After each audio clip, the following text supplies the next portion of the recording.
il fait semblant d'écouter attentivement le petit homme. Le discours mielleux du partenaire potentiel, étayé par des épithètes expressives, était agréable à l'oreille. Mais rien de plus. Au fil des années, Maëlle avait appris à déceler les intentions des gens par leur respiration. Théo était loin d'être normal sur cet indicateur vital. L'homme se tut soudain, comme s'il avait lu dans les pensées de Maëlle. Mais il doutait que l'homme ait des pouvoirs télépathiques. Pour détendre un peu l'atmosphère, il demanda « Théo, je ne suis pas contre ton offre. Mais j'ai besoin de garanties. Vous savez combien il est difficile aujourd'hui de réorienter la production sans investissement supplémentaire. Et le risque n'est pas toujours justifié. Vous comprenez ce que je veux dire ?» Le visiteur s'est soudain agité et son visage s'est couvert de gouttes de sueur. Maëlle se sentit dégoûté, car il trouvait que secouer une main moite était la chose la plus glauque au monde. Cette répulsion était présente en lui à un niveau intuitif. Et il évitait soigneusement tout rapport, même bref, avec les personnes qui présentaient cet inconvénient.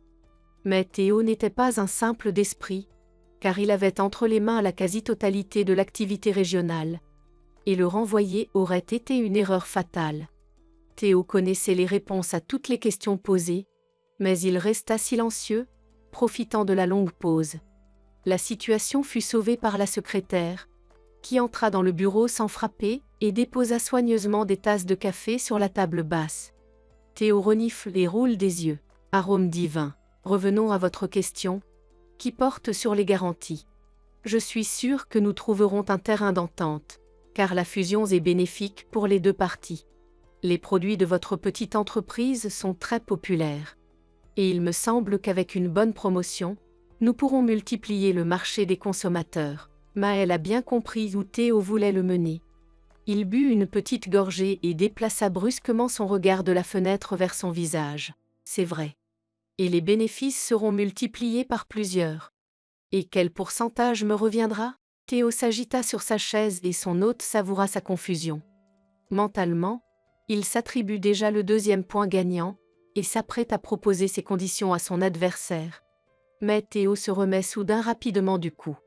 Il repousse prudemment les couverts. Merci pour l'excellent café. C'était très intéressant et même utile de parler avec vous. Nous ne manquerons pas de répondre à tous vos griefs. Je pense que mes avocats prendront contact avec Louis sous peu et que nous pourrons finaliser tout cela. Maëlle ne s'attendait pas à un tel coup de poing. Mais Théo savoure sa victoire bien méritée. Il avait habilement remis le jeune homme à sa place, lui signifiant qu'il n'était pas le chef. Comme pour l'achever, Théo lui tendit une main moite. « À bientôt, Maëlle. Salue ton père de ma part. » La porte se referme derrière le visiteur, et Maëlle est encore sous le choc de l'ignominieuse défaite. Sa main droite était figée en l'air, comme si cela pouvait l'empêcher d'être touché par une main malveillante. Maëlle avait placé de grands espoirs dans cette rencontre, mais Théo lui avait fait comprendre qu'il ne tiendrait pas compte de son avis. L'irritation débordait en lui, et ne demandait qu'à s'exprimer. Sans le savoir, la secrétaire avait échappé à la main chaude du chef et ouvert la porte sans crier gare. « Maëlle, ta mère a appelé. » Il a poussé un cri. « Adèle, tu travailles ici depuis tant d'années, et tu n'apprends pas qu'il faut frapper d'abord. C'est du moins ce que font les secrétaires normales, » dit la malheureuse en clignant beaucoup des yeux. « Mais vous avez dit vous-même que si c'est urgent, vous pouvez le faire de cette façon. Depuis quand les appels de mes proches sont-ils considérés comme urgents ?» La secrétaire se précipite vers la sortie. Maëlle se sentait envahie par la colère et une peur inexplicable. Il avait déjà éprouvé ce sentiment désagréable à plusieurs reprises, mais il ne parvenait pas à en comprendre l'origine. Il prit 10 grandes respirations, ce qui contribua à ramener son système nerveux à la normale. Et au lieu de la colère, c'est le remords qui commence à le harceler. « Pourquoi ai-je fait du mal à Adèle ? Il faut que j'aille m'excuser, » dit-il à haute voix en ouvrant résolument les portes. Adèle entre un instant. Les yeux de la secrétaire sont rougis par les larmes qu'elle a versées. Et Maëlle a une honte insupportable de son geste sauvage.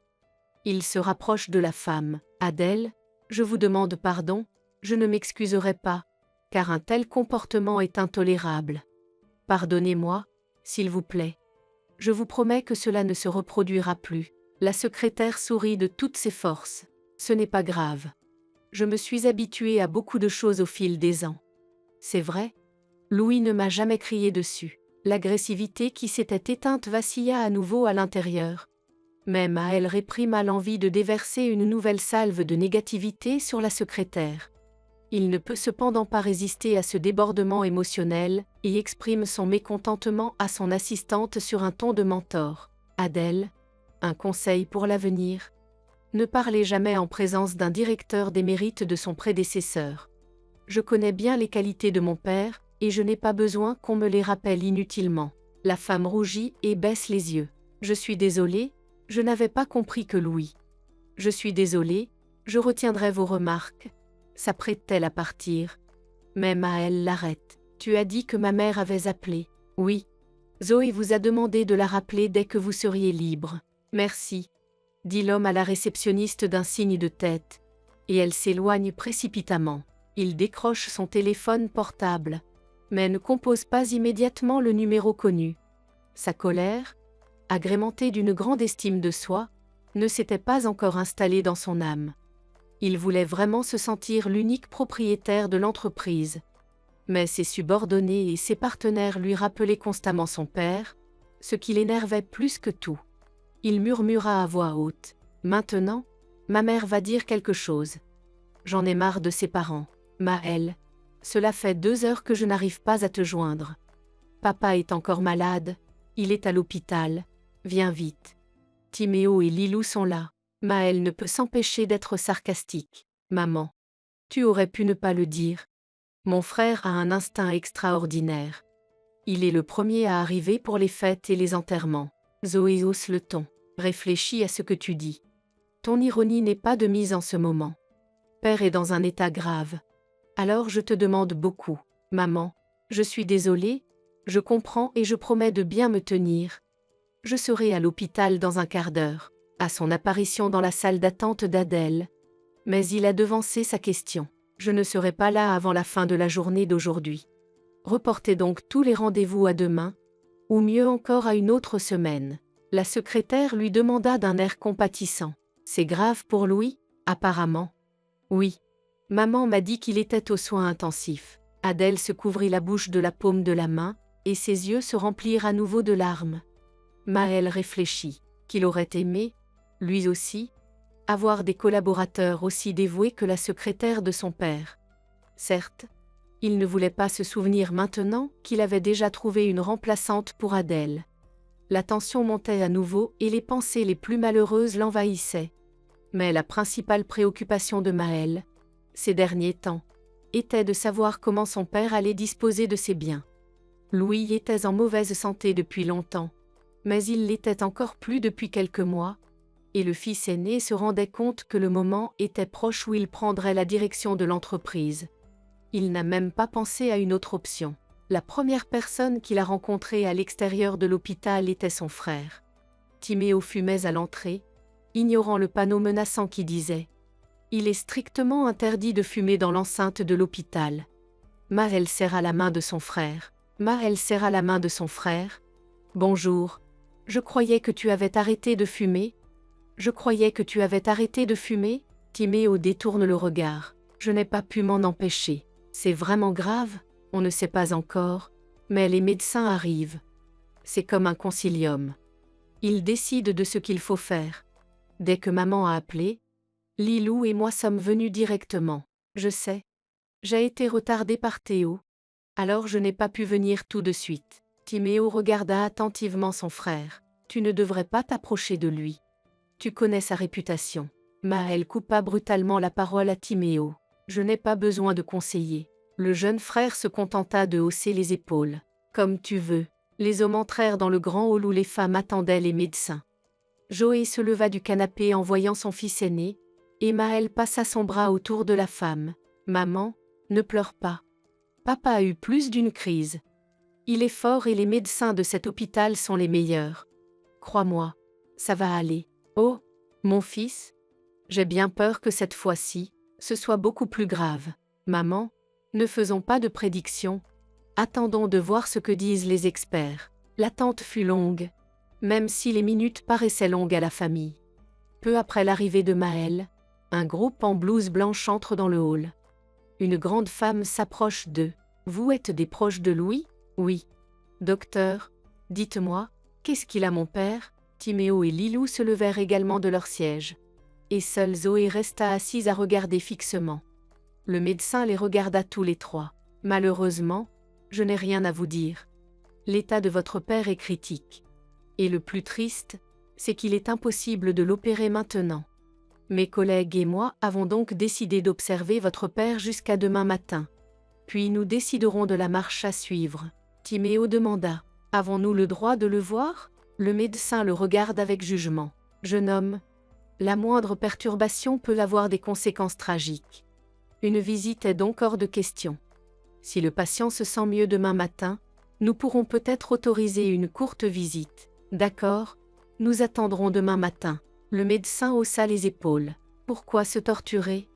Nous devrions rentrer chez nous. » Et de nouveau, les secondes et les minutes s'égrènent, s'étalant lentement dans l'espace. Maël était nerveux et sortait souvent en courant. À l'odeur du tabac dans son haleine, Joé comprend qu'il suit l'exemple de son demi-frère. Mais la femme jugea inopportun de réprimander son fils dans une telle situation. Elle se contenta de les mettre en garde tous les deux. « Les garçons, arrêtez de vous empoisonner. Ça n'arrangera rien pour votre père. » À l'extérieur des fenêtres de l'hôpital, le crépuscule commençait à s'estomper, lorsque le grand médecin réapparut. « Entrez tranquillement.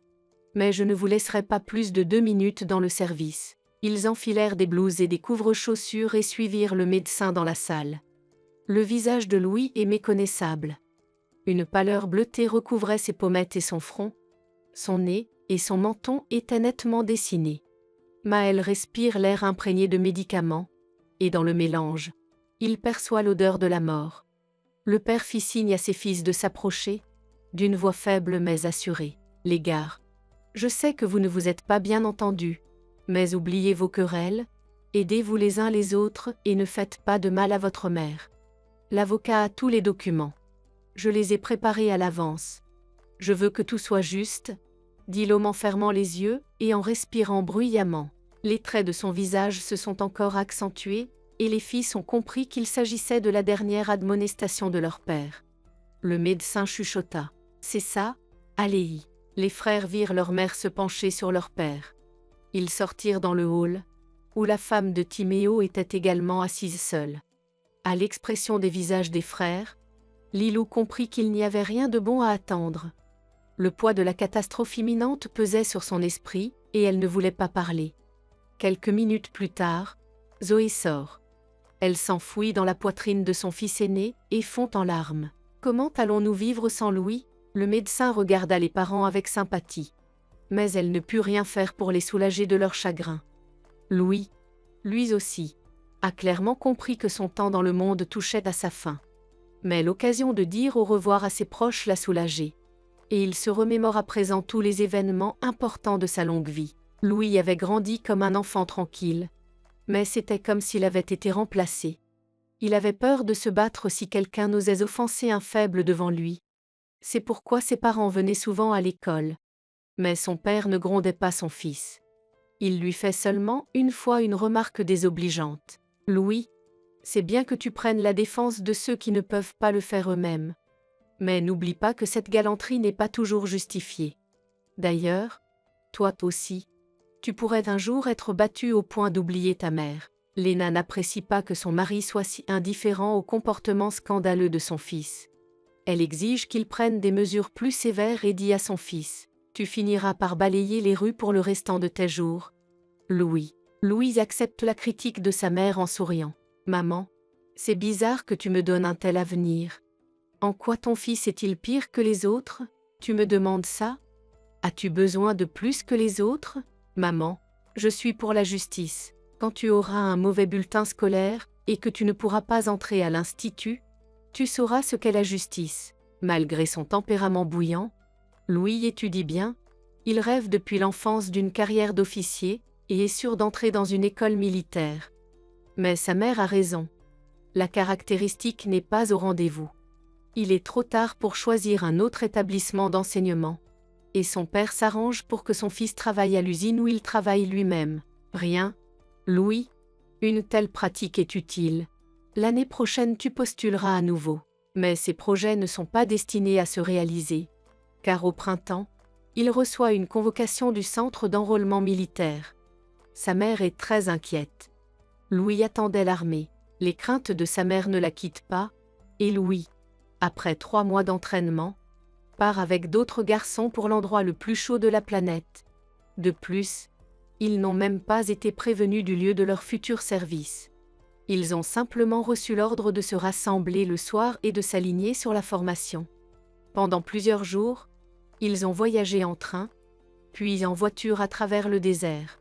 Ce n'est qu'à ce moment-là que les recrues ont compris où elles allaient devoir passer à l'école du courage. Sur la route, Louis rencontre Léon. Cet homme plein d'humour est l'âme de la compagnie et divertit les combattants avec des anecdotes. Ce n'est qu'à la fin du voyage, alors qu'ils se trouvaient sur le territoire d'un État ami, que Léon leur fit part de ses inquiétudes. « Tu sais, Louis, je n'ai pas peur de la mort, mais c'est juste dommage qu'il n'y ait personne pour me pleurer. » Cet aveu du jeune homme de 20 ans touche Louis au plus profond de lui-même. « Quoi? Tu n'as personne du tout? » ?»« Non, j'ai grandi dans un orphelinat. Je sais seulement que ma mère m'a déposé à la porte de l'orphelinat en hiver. C'est ce que les nounous m'ont dit. Heureusement qu'elle m'a enveloppé dans une couverture. Mais qu'est-ce que ça peut faire que je sois mort à ce moment-là, que je sois tué maintenant, Léon? Tu ne peux pas être dans cet état d'esprit. Finissons-en. Tout ira bien. » Louis a dû parler de manière convaincante, car Léon s'est vraiment repris en main après cette conversation. L'amitié entre les deux jeunes gens se renforce de jour en jour, et après leur première rencontre difficile, lorsqu'ils sont tombés dans une embuscade dont ils sont sortis vivants grâce à la ruse de Léon, les jeunes gens se sont encore rapprochés. Pendant 2 ans, les amis ont dû regarder la mort dans les yeux plus d'une fois, mais ils ont eu une chance inouïe. La compagnie leur donne même un surnom, un couple de conspirateurs. Tous ceux qui ont dû se trouver dans les points chauds savent qu'à la guerre, un jour vécu équivaut à 1 mois. Et tous les combattants ont hâte de rentrer chez eux. Léon et Louis rêvent eux aussi d'une vie paisible. Louis, je ne sais pas pour toi, mais moi, je me marie tout de suite. Léon, mais il faut d'abord trouver une épouse. Quoi? Tu crois que je suis allé à l'infirmerie pour rien? Attends. Comment se fait-il que je ne me sois pas rendu compte tout de suite que tu ne traînais pas là pour rien? Et elle, c'est qui? Camille ou Léa? Léa. Louis vit son ami rougir pour la première fois. Il ne se moqua pas de lui, mais lui dit avec compréhension. Oui, tu as dû être très blessé. J'ai été blessé, mais j'ai peur qu'elle dise non. Eh bien, ne tarde pas, ou quelqu'un te volera la fille sous le nez. Léon n'a pas eu le temps de dire à la jolie infirmière ce qu'il ressentait, car l'infirmerie a vite été démantelée. L'homme se lamente sur son indécision. Quel imbécile je fais! Où vais-je trouver Léa maintenant? Léon, tu trouveras une autre fille. N'importe quelle fille épouserait volontiers un tel héros. Je ne veux pas d'une autre fille. Tu comprends? Louis aurait été heureux d'aider son ami, mais il ne savait pas comment. Léon avait tenté à plusieurs reprises de trouver l'adresse de la jeune fille disparue, mais il était impossible de connaître les coordonnées des domestiques. Je la retrouverai de toute façon. Cette promesse ressemblait à un serment. Louis était persuadé que son camarade la tiendrait. Les amis avaient décidé, avant même la mobilisation, de ne pas se séparer. Léon, je me suis tellement habitué à toi depuis 2 ans. Allons-nous continuer à avancer ensemble dans la vie? Cela ne me dérange pas. Au moins tu as un endroit où te poser. Mais je n'ai rien. Après l'orphelinat, je suis allée à l'école. Au moins il y avait un dortoir. J'ai travaillé pendant 2 ans et j'ai été incorporée dans l'armée. Mon ami, comment de telles bagatelles peuvent-elles nous arrêter? Nous resterons chez moi pour la première fois. Mes parents n'y verront pas d'inconvénient. Puis nous te trouverons un travail et un logement. Tu pourras même travailler dans l'usine de ton père, encouragé par ses projets. Les jeunes gens sont retournés dans leur pays. Mais en 2 ans, le pays a beaucoup changé, et les gens sont également devenus différents. Ces changements, que l'on entendait sur tous les écrans de télévision, ont également touché la famille Louis. Le soldat démobilisé ne reconnaît pas ses parents. La mère, toujours judicieuse, a l'air d'un commis de marché scandaleux, et son père passe des journées entières dans le découragement. Nicéphore rencontre son fils sans grande joie. Notre usine est sur le point de fermer. Ils ont fermé notre magasin il y a 2 mois. Ils disent que ce n'est pas rentable. Alors ta mère et moi, on est là à réfléchir. Pendant ce discours pessimiste de son mari, Léna prépare le dîner avec les maigres provisions. Nous devons être patients pendant un certain temps. Et tout changera. Le chef de famille se contente de faire un signe de la main. Seul un idiot croirait les promesses vides de ceux qui ont commencé. Léna, utilise ton cerveau. Tu n'es pas une femme stupide et tu dois te rendre compte que tous ces changements nous mèneront à la ruine. Les jeunes n'ont pas tout de suite mesuré l'ampleur de ces changements. Ils eurent d'abord l'impression d'être dans le miroir et qu'il fallait faire un pas pour revenir à l'endroit où tout était familier et connu, mais personne ne savait de quel côté faire ce pas. Léon vient de passer la nuit chez un ami et se prépare. Louis, je m'en vais. Tu as du mal à rester ici sans moi. Mais son camarade l'interrompt. Ne t'invente pas. C'est toujours plus dur tout seul. On était d'accord pour se serrer les coudes. Léna soutient son fils. Léon, ne pars pas. Tu ne nous gênes pas du tout. Et Louis a raison. Tu ne peux pas le faire seul ce soir. Léon reste donc, mais il décide de ne pas s'accrocher au cou de ses hôtes. Dès leur retour, les garçons se mirent à la recherche d'un emploi. Mais ils ne trouvèrent rien d'autre qu'un emploi de chargeur à la gare. En ces temps troublés, même un tel emploi était considéré comme un bonheur. Le salaire était à la pièce, ce qui convenait aux garçons, mais agaçait les autres hommes de la brigade. Vous avez besoin de plus que les autres, après l'enfer afghan? Les amis n'avaient pas peur de telles attaques et répondaient hardiment aux mécontents. Oui, nous voulons vivre normalement, alors nous essayons. Une telle réponse n'a pas plu à certains membres du collectif de travail, qui se composait principalement de cadres à la biographie brillante. Le contremaître lui-même les a un jour mis en garde. Les gars, vous devriez faire attention à ces salauds.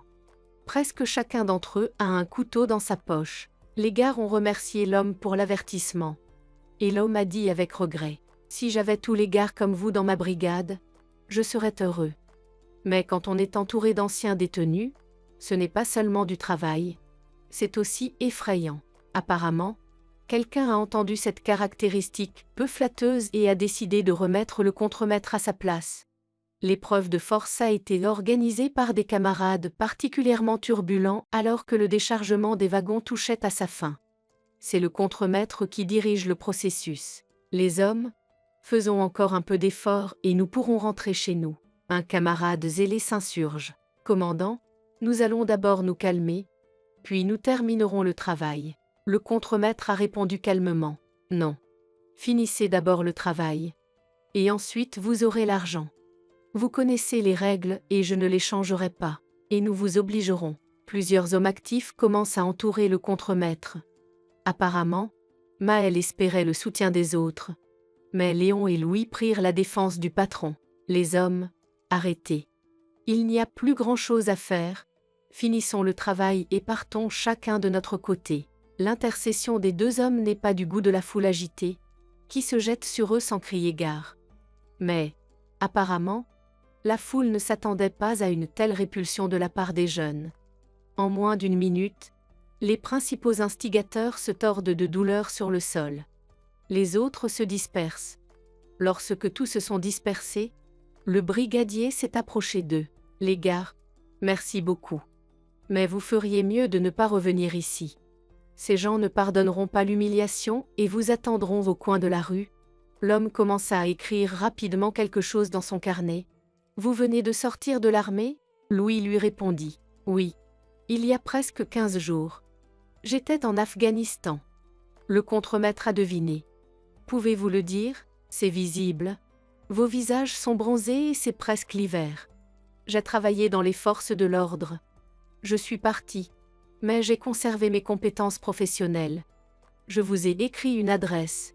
Allez-y, dites-leur que c'est de la part de Stéphane. Le contremaître les a payés généreusement et leur a souhaité bonne chance.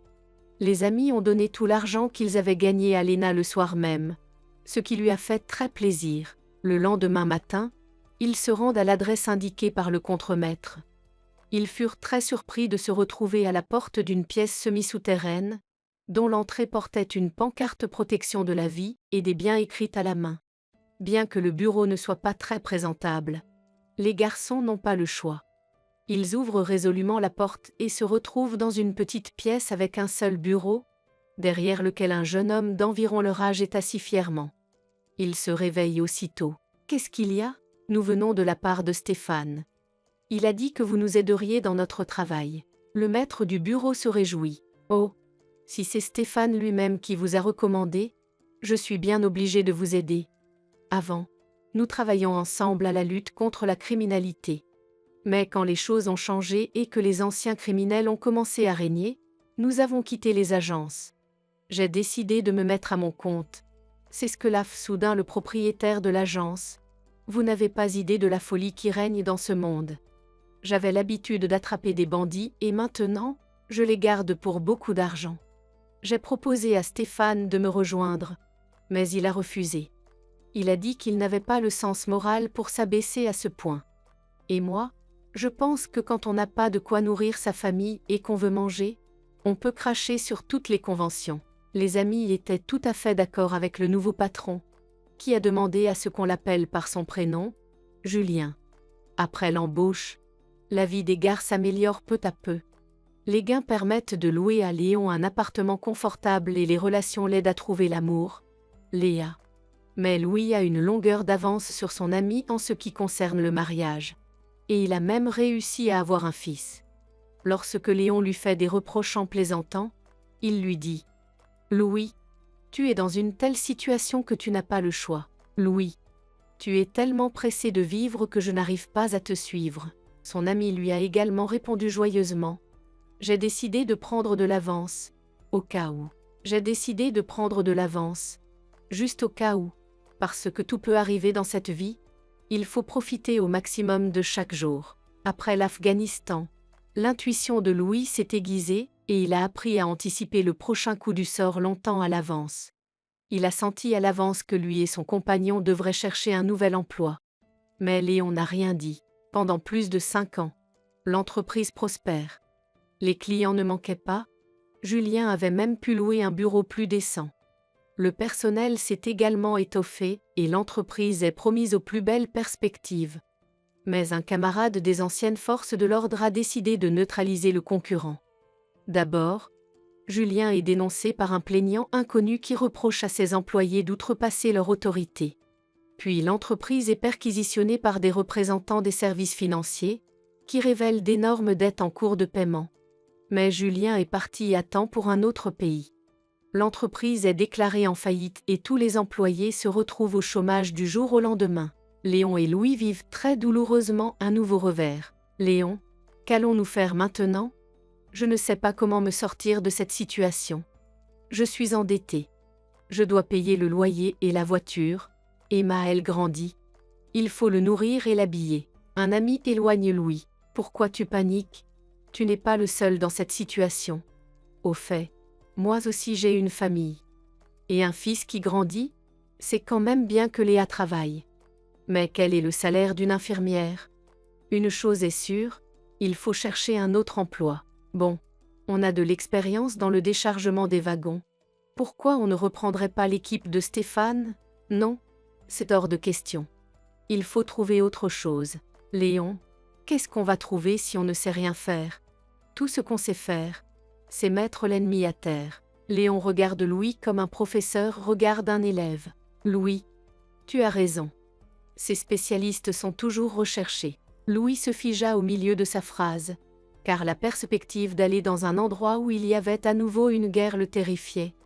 Mais Léon demanda d'une voix toujours égale: « Si vous avez d'autres options, proposez-les.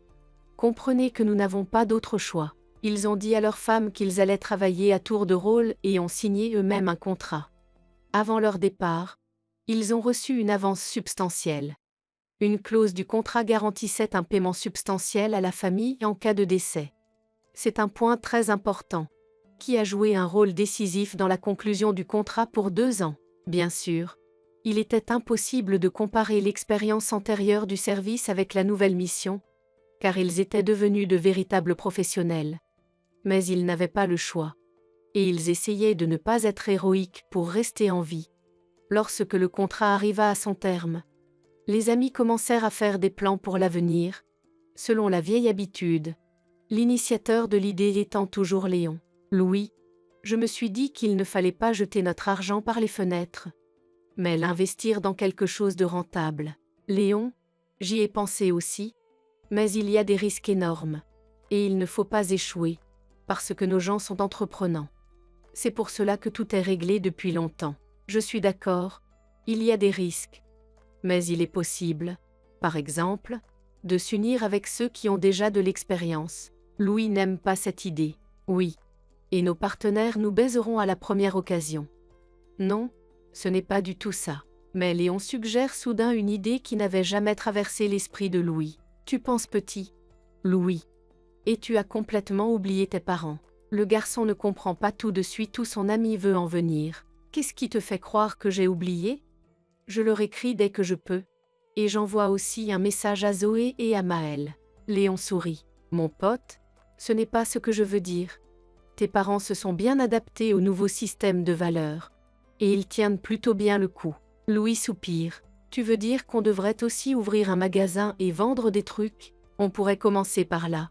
Mais le commerce serait plus fructueux si on permettait aux clients de manger sur place, confortablement. Quelque chose comme une cafétéria? Eh bien, oui. Louis réfléchit longuement, puis s'exclame. Léon, tu es un génie.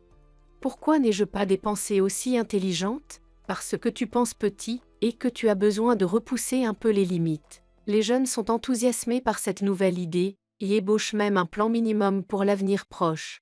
Mais l'inattendu se produit. Juste avant la fin de leur contrat, leur convoi tombe dans une embuscade. Léon et Louis avaient eu diverses missions au cours de leur service, mais ils avaient surtout escorté du matériel humanitaire. Ce jour-là, ils voyagent eux aussi en tête de convoi quand soudain, devant eux, un obus explose, puis un autre. Des cris fusent de toutes parts et les gens se dispersent à la recherche d'un abri. Les amis se sont également précipités pour quitter la voiture, qui était figée sur place. Mais quelque chose a explosé juste devant eux, et le monde s'est assombri. Louis n'a pas dû rester longtemps inconscient, car lorsqu'il ouvre les yeux, le brouillard ne s'est pas encore dissipé. Il n'entendit rien et tenta de se lever, mais s'effondra immédiatement sur le sol. C'est alors que des bruits extérieurs se firent entendre et que l'homme entendit distinctement quelqu'un respirer à voix basse tout près de lui. Louis se retourna difficilement et vit les yeux de Léon. Mais il y avait un abîme cosmique dans son regard. Il se mit à secouer son ami. Léon, tiens bon, ne t'avise pas de mourir. Toi et moi avons encore tant à faire. Les médecins vont arriver et nous t'emmènerons à l'hôpital. L'ami blessé sourit faiblement et murmure. Louis, prends soin de ma famille, s'il te plaît. Les yeux de Léon fixaient toujours le ciel bleu, mais il n'y avait plus la moindre étincelle de vie. Louis secoua le corps inerte de son ami et cria. Ne pars pas, Léon. Ce n'est pas juste. Des inconnus apparaissent à proximité et éloignent Louis du corps de son ami. Des cris fusent de toutes parts et Louis s'évanouit à nouveau.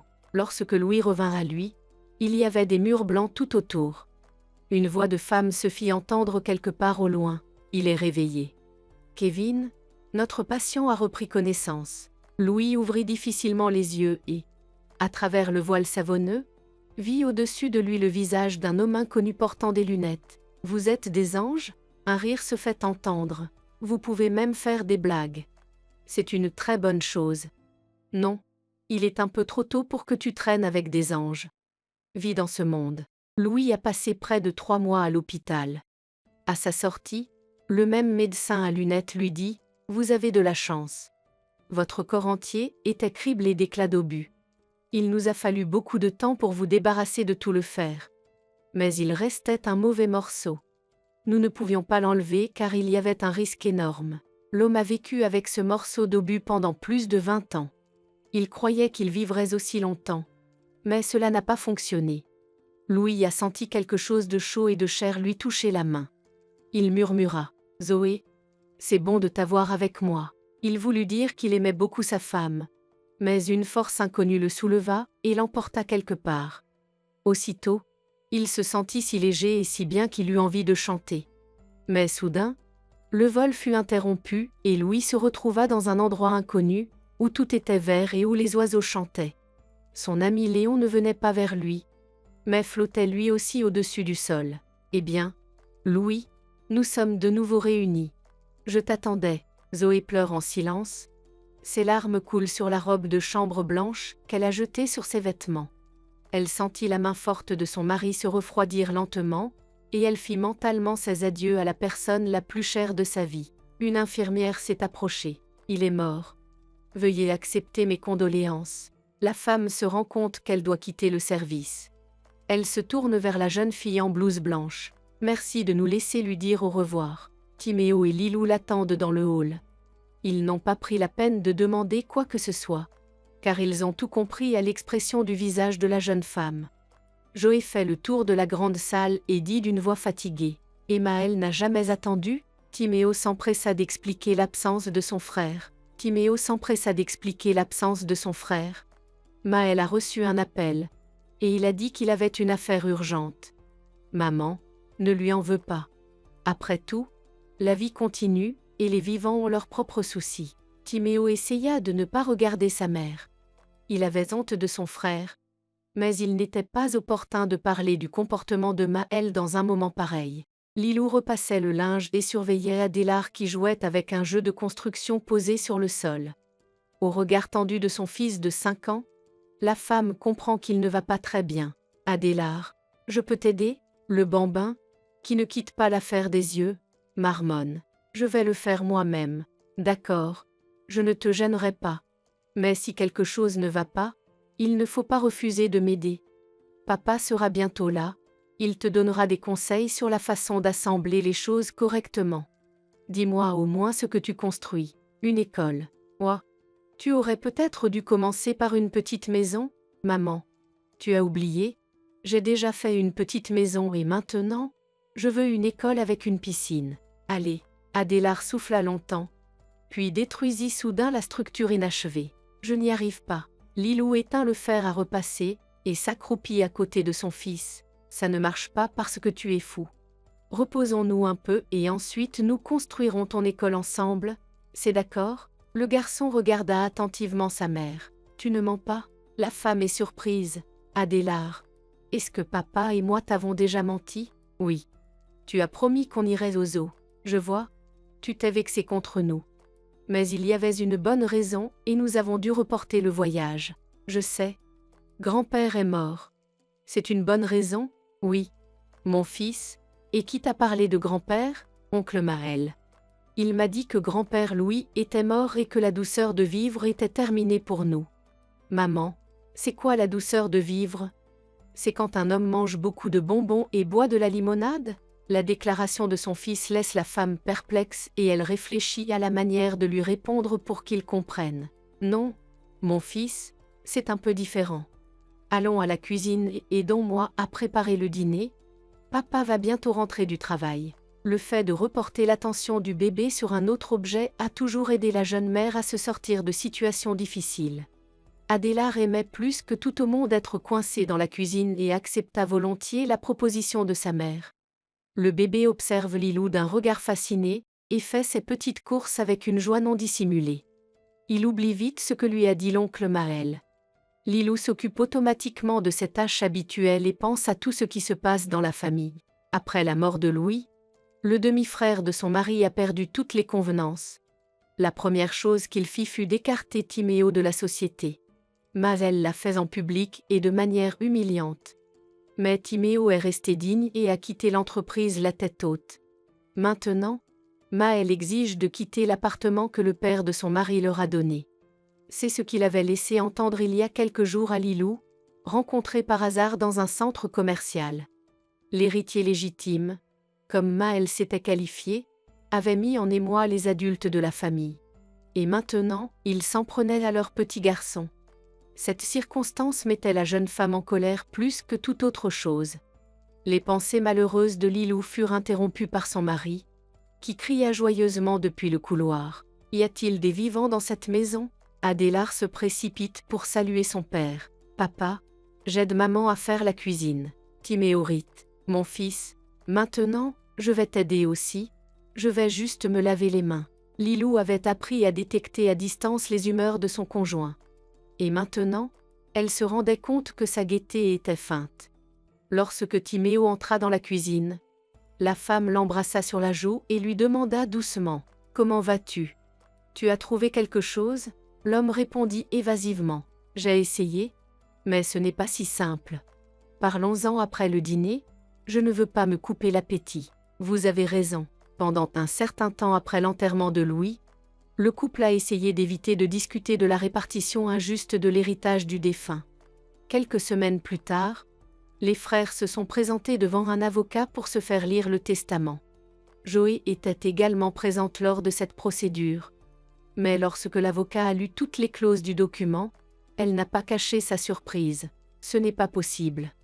Louis lui-même m'avait dit avant sa mort qu'il l'avait ordonné de manière à ne froisser personne. Mais il s'avère que l'entreprise et tout le reste revient à Maël. Et Timéo n'aura que l'appartement, remarque l'aîné avec un sarcasme non dissimulé. C'est vrai, maman. Après tout, je suis le fils légitime, et Timéo ne l'est pas. Ne dis pas cela. Papa a traité Timéo comme son propre fils. Maël interrompt sa mère. Mais quand même, au dernier moment, papa a décidé de faire ce que la loi exigeait. Et Timéo n'a pas à se plaindre. Et je pense qu'il devrait être reconnaissant à notre famille pour tout ce que nous avons fait pour lui. Timéo, ai-je raison? Timéo n'en pouvait plus. Mais il se rendit compte que son demi-frère le provoquait à dessein et garda son sang-froid. Par respect pour la mémoire de Louis, je ne parlerai pas grossièrement. Mais toi, Maël, tu ne t'attribues pas les mérites des autres. Personnellement, tu n'as rien fait pour moi. Oh, mon frère, si tu nies toi-même que je t'ai bien traité, alors j'en tirerai les conclusions qui s'imposent. Mais pas maintenant, car la mémoire de mon père est sacrée pour moi aussi, dit Maël en mettant délibérément l'accent sur le mot mon. L'avocat entend sans intervenir dans la querelle des frères. Mais il y a quelque chose dans son comportement qui déplaît fortement à Zoé. N'avez-vous pas commencé à vous battre pour l'héritage trop tôt? Après tout, la loi dit qu'il faut attendre 6 mois. Timéo interrompt la femme. Maman, je ne vais pas gâcher ma vie en me battant pour un héritage. Ma famille est bien plus importante pour moi. Timéo est parti sans dire au revoir à personne, ce qui n'a pas échappé à l'héritier en chef. Je pensais qu'il allait me demander humainement de le garder dans l'entreprise. Et il est dégueulasse. Zoé prend la défense de Timéo. Maël, tu ne détestes pas t'écouter? Pourquoi humilies-tu ton frère? Et Timéo a raison sur beaucoup de choses. Et je le soutiens. L'homme hurle. Maël, arrête de l'appeler mon frère. Il n'y a aucun lien de parenté entre nous, et je me fiche complètement de la façon dont Timéo va arranger sa vie. Zoé ne dit plus un mot. Elle se rendit compte qu'il était inutile de parler à un homme possédé par une haine incompréhensible. Par expérience, elle pensait qu'avec le temps, le désaccord se résoudrait et que les frères trouveraient une solution qui conviendrait aux deux parties. Elle quitte le cabinet sans même se retourner. L'âme de Zoé est remplie d'inquiétude et elle décide de consulter Lilou, la femme de Timéo. La belle-mère raconte à sa belle-fille les détails de la conversation et ajoute à la fin. Maël était un enfant difficile à vivre. Peut-être que son tempérament l'empêche de trouver une compagne. Peut-être est-il furieux d'être seul. Lilou ne dit rien sur le moment. Mais elle pensa que sa belle-mère avait raison. Il était insupportable de vivre avec un tel homme. Mais ce qui l'inquiétait le plus, c'était que Maël s'en était pris à la famille, après la mort de son père. On aurait dit qu'il avait une soif de vengeance insatiable. Après le dîner, elle décide de faire part de ses inquiétudes à son mari. « Timéo, je n'aime pas tout cela. Nous devrions peut-être partir d'ici. Lilou, je ne peux pas laisser maman avec Maël. Il ne se venge pas seulement de moi, il se venge d'elle aussi. Et d'où lui vient cette colère? Il me déteste depuis que je suis toute petite. Je n'étais qu'un enfant quand mon père est mort. Mais je me souviens très bien comment Maël m'a rencontré. Il m'a donné du jus de poivre. J'ai failli mourir, j'ai dû appeler une ambulance. Mon père a bien sûr réprimandé Maël, mais cela l'a encouragé à faire encore plus de choses. Son mari n'avait jamais parlé du comportement enfantin de son frère et la femme est horrifiée. Quelle sauvagerie! Pauvre de toi, que de choses tu as dû endurer. Oui, J'ai beaucoup souffert. Mais je n'aime pas m'en souvenir. Bien sûr, j'ai toujours été attristée par mes mauvaises relations avec Maël. Et j'ai essayé à plusieurs reprises de changer les choses. Mais cela ne peut pas se faire unilatéralement. Beaucoup de gens ne s'entendent pas bien, même avec leurs frères et sœurs quand ils sont enfants, et il y a de nombreuses raisons à cela. Mais je ne comprends pas pourquoi Maël se comporte ainsi maintenant, car il a déjà tout hérité par testament. Qu'est-ce qui lui manque? Lilou, je ne comprends pas moi-même. Je ne voulais pas te le dire. Mais j'ai l'impression que mon frère est déterminé à me détruire personnellement. Timéo, c'est pour ça qu'il faut partir. Pense à Adélard. Imagine que Maël a déjà dit à l'enfant qu'il nous jetterait à la rue. Cette nouvelle prit l'homme au dépourvu, et il resta un moment à regarder la fenêtre en silence, comme s'il rassemblait ses pensées. Lilou savait qu'il valait mieux ne pas déranger son mari dans ces moments-là. Après une courte pause, Timéo dit pensivement, « Il ne pourra pas nous jeter à la rue. Tous les documents pour cet endroit sont en règle. Mais même si quelque chose arrive, nous avons l'appartement de mon père. Je m'inquiète plutôt pour autre chose. » Lilou regarde son mari droit dans les yeux. « Tu crois qu'il y a aussi un problème avec le testament ?» Timéo détourne le regard. « Je ne sais même pas quoi penser. » Mais dans les dernières heures de sa vie, Père s'est souvenu et nous a parlé. Il a dit qu'il avait pris une juste disposition pour nous, mais le contenu du testament raconte une autre histoire. Lilou entoura son mari de ses bras. « Timéo, ne te vexe pas. Mais Maël a raison sur un point. Il est fils du pays et donc héritier légitime. Et je n'exclus pas que Louis ait pensé à cela lorsqu'il a parlé de justice. Lilou, je me fiche en principe de cet héritage. Laissons Maël jouir de sa richesse. Timéo. Mais toi aussi tu as beaucoup investi dans l'entreprise. N'est-ce pas dommage? » Timéo ne voulait pas avouer à sa femme qu'il était mécontent de tout ce qui se passait ces derniers temps. Il ne voulait pas non plus lui dire que son demi-frère lui réclamait l'argent que son défunt père lui avait donné gratuitement pour acheter une voiture et un appartement. « Lilou, je pense rendre visite à maman demain. Veux-tu me tenir compagnie? Tu peux aussi emmener Adélard. Grand-mère sera certainement contente d'avoir un invité comme ça. Timéo, tu es bon. Tu sais, il y a quelque chose que j'aimerais demander à Zoé. Je veux aussi lui poser des questions. » Cette conversation a permis de clarifier les choses et de calmer un peu le couple. Avant d'aller se coucher, Lilou jeta un coup d'œil dans la chambre de son fils et lui souhaita mentalement de faire de beaux rêves. Avant de s'endormir, elle se dit qu'elle avait beaucoup de chance d'avoir un mari comme Timéo, car les personnes aussi sincères et fortes que Timéo étaient rares. Zoé décida de prendre des nouvelles de son fils aîné. Elle connaissait bien les affaires de l'entreprise, car elle avait été longtemps comptable. Mais la maladie de son mari l'obligeant à être toujours auprès de lui, elle a dû quitter son emploi favori.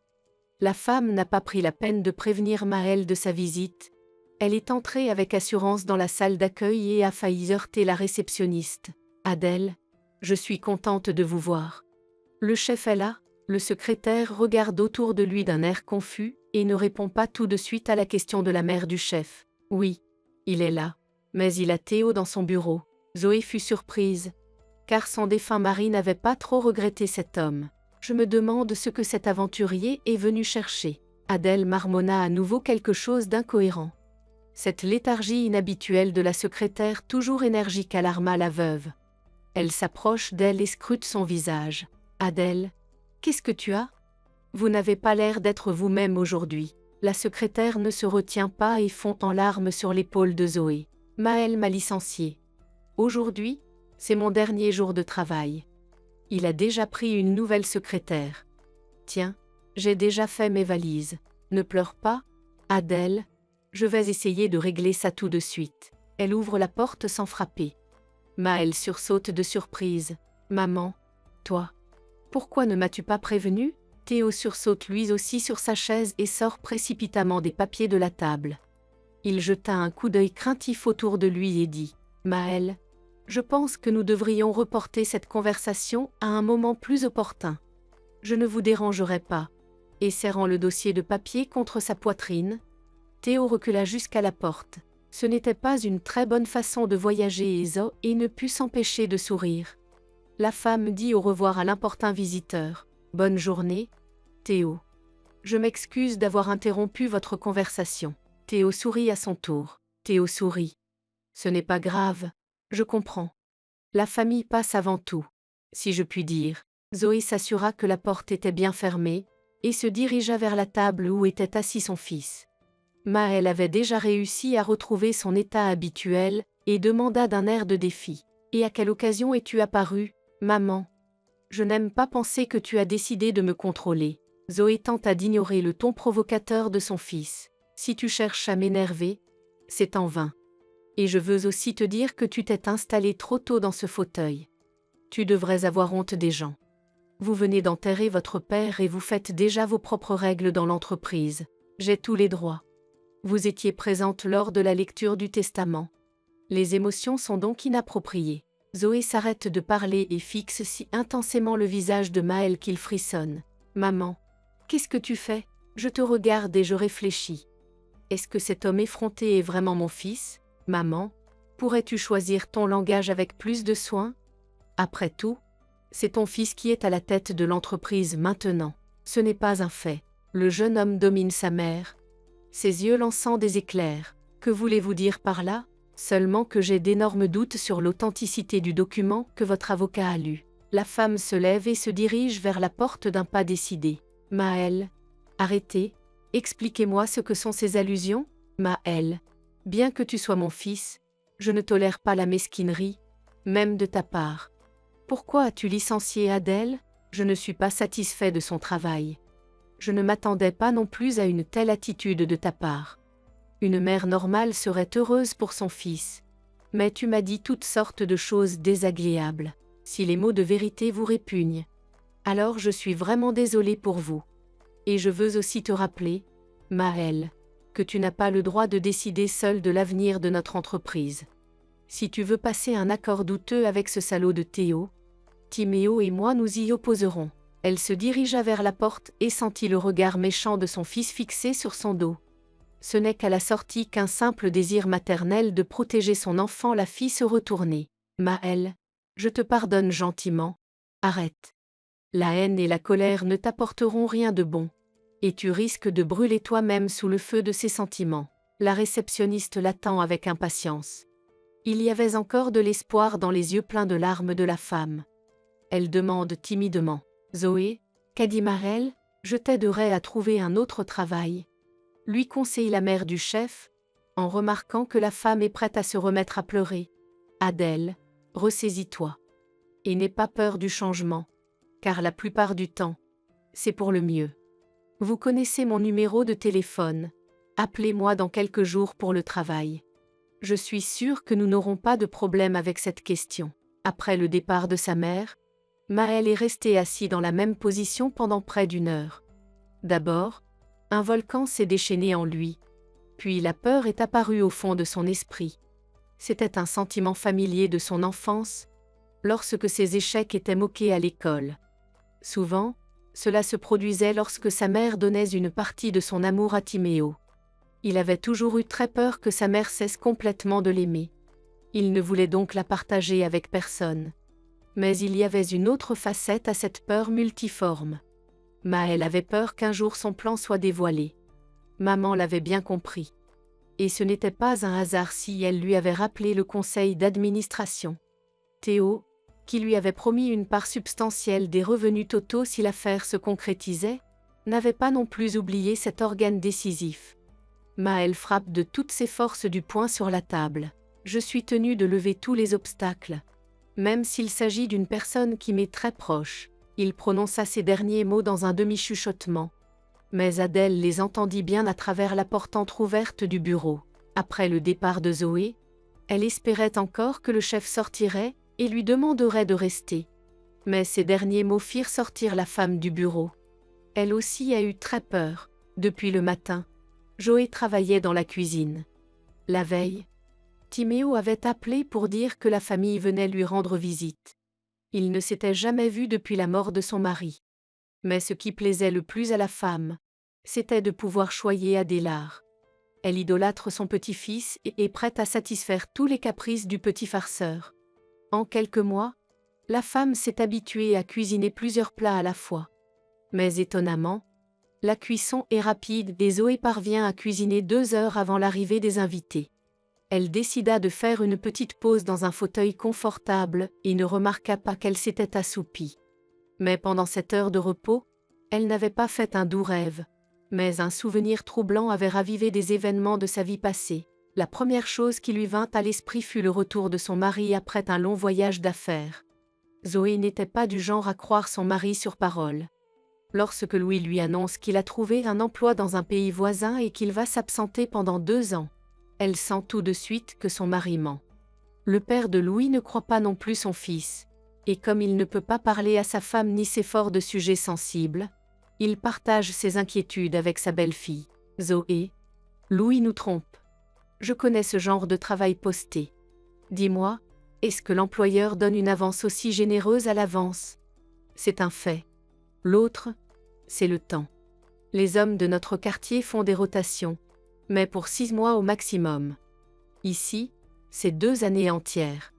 Alors j'ai fait le rapprochement, et j'ai compris que Louis et son copain étaient partis à la guerre quelque part. Ce seul mot fait passer un frisson glacial dans le corps de Zoé. Nicéphore. Mais la loi nous interdit de nous livrer à de telles activités. Zoé, tu ne sais pas que celui qui veut le faire peut toujours trouver une faille. Bref, je suis sûre que nos hommes sont là. Qu'est-ce que les gens font quand il n'y a pas de travail et des familles à nourrir? Constatant que la suggestion qu'il avait faite avait beaucoup effrayé sa belle-sœur, Nicéphore a dit « Zoé, ce n'est pas grave. Zoé, ne t'inquiète pas. C'est peut-être tout autre chose. » La femme essayait aussi de ne pas penser aux mauvaises choses. Mais après cette conversation, les mauvaises pensées ne cessaient d'affluer dans sa tête. Les rencontres avec Léa, la femme de Léon, la soulagent un peu. Leur amitié est une sorte de prolongement de la relation fraternelle de leur mari. Presque tous les soirs, ils se téléphonent et s'échangent les dernières nouvelles. Et le week-end, ils se rendent avec les garçons au chalet, où ils aident les parents de Louis à désherber les lits. Nicéphore fait beaucoup plus de commerce au marché local avec des herbes et des cadeaux provenant de son potager. La belle-mère devient célèbre dans tout le quartier pour ses talents culinaires. Mais le petit commerce ne convenait pas à ces personnes plus très jeunes, mais très entreprenantes. Un jour, le couple a décidé de créer sa propre entreprise et d'attirer sa belle-fille dans cette activité utile. Comme d'habitude, en tant que chef de famille, Nicéphore en informe sa belle-fille. Zoé, ma mère et moi avons décidé de devenir entrepreneurs. Cela peut paraître ridicule, mais nous voulons vraiment devenir riches. La belle-fille est surprise par l'audace de Nicéphore. Mais créer sa propre entreprise n'est pas si facile. Il faut avoir un capital de base pour commencer. Le vieil homme se gratte l'arrière de la tête et dit « Nous en avons un peu. Nous avons économisé un peu quand nous faisions la navette. » Le mari raconta à Zoé comment ses parents avaient été contraints par le désespoir de voyager à l'étranger. Puis Nicéphore avait eu une crise cardiaque et cette activité avait dû cesser. Le père de Louis attendait l'accord de sa belle-fille. Mais elle ne savait pas quoi lui dire. Nicéphore, avec ton problème cardiaque, ce n'est pas la peine de te lancer sérieusement dans les affaires. Tu n'as pas idée des difficultés que rencontrent les entrepreneurs. Il y a les contrôles incessants et les rapports financiers. Le vieil homme se tapa joyeusement sur les genoux. Zoé, pourquoi est-ce que je parle depuis une demi-heure? Tu n'as pas deviné? La belle-fille se tait, et Nicéphore rapporte presque triomphalement. Ma mère et moi avons décidé de te demander de nous aider pour ces papiers. Tu n'as pas étudié à l'Institut pour rien. Zoé travaillait alors comme comptable dans un hôpital et n'avait pas envisagé de changer quoi que ce soit dans sa vie. Mais elle ne résiste pas à la pression de Nicéphore. Elle a aidé les parents de son mari à rédiger les documents, à trouver un local adéquat pour la boutique et, bien que l'activité n'ait pas connu une ascension immédiate, les revenus stables ont permis à la famille de se maintenir à flot. Zoé a décrit tous les changements en détail dans une lettre à son mari. Mais Louis était d'abord sceptique à l'idée de créer une entreprise. Mais presque juste avant son retour, il lance l'innovation de Léon pour créer une cafétéria dans le point de vente. Léa et Zoé apprennent par leurs lettres le retour imminent de leur mari. Mais il n'y a pas de retour triomphal. Au contraire, un homme tout de noir vêtu se présente un jour sur le lieu de travail de Léa pour lui annoncer la mort héroïque de Léon.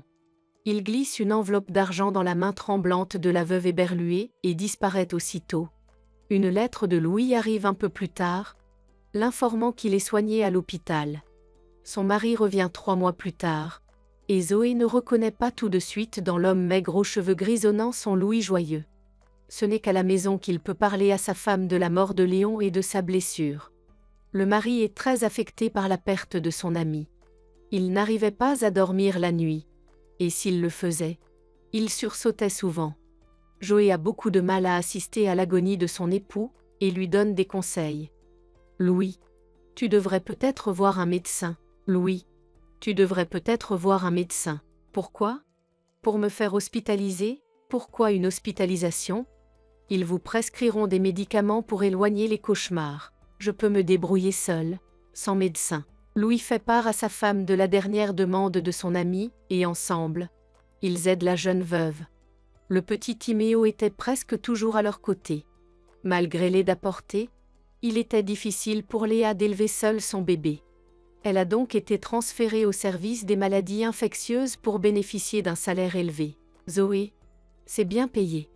Bien sûr, il y a des risques, mais si tu respectes toutes les règles, le risque d'infection est nul.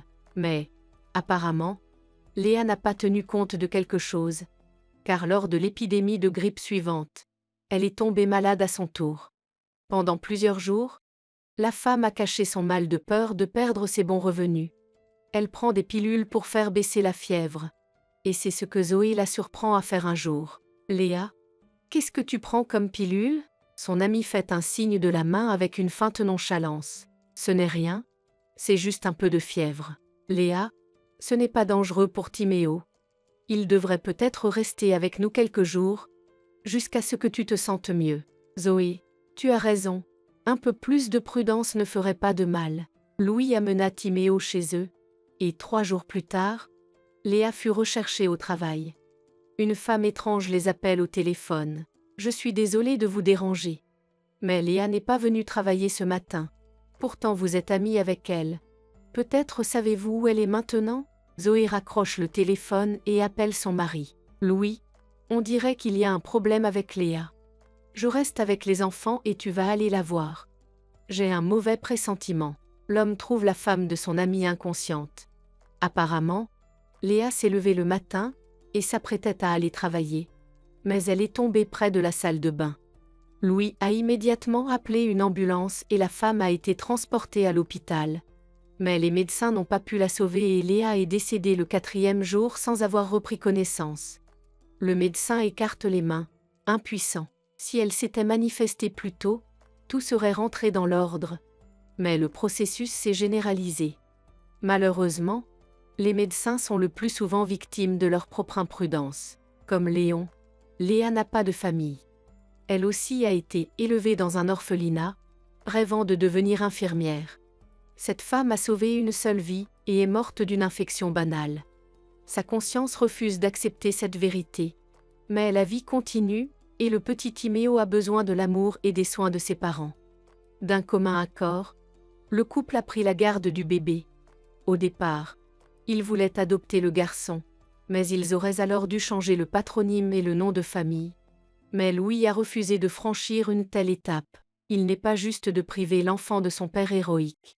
Léon méritait que son fils porte son nom et son 2e prénom. Qu'importe le 2e prénom, ce ne sont que des initiales.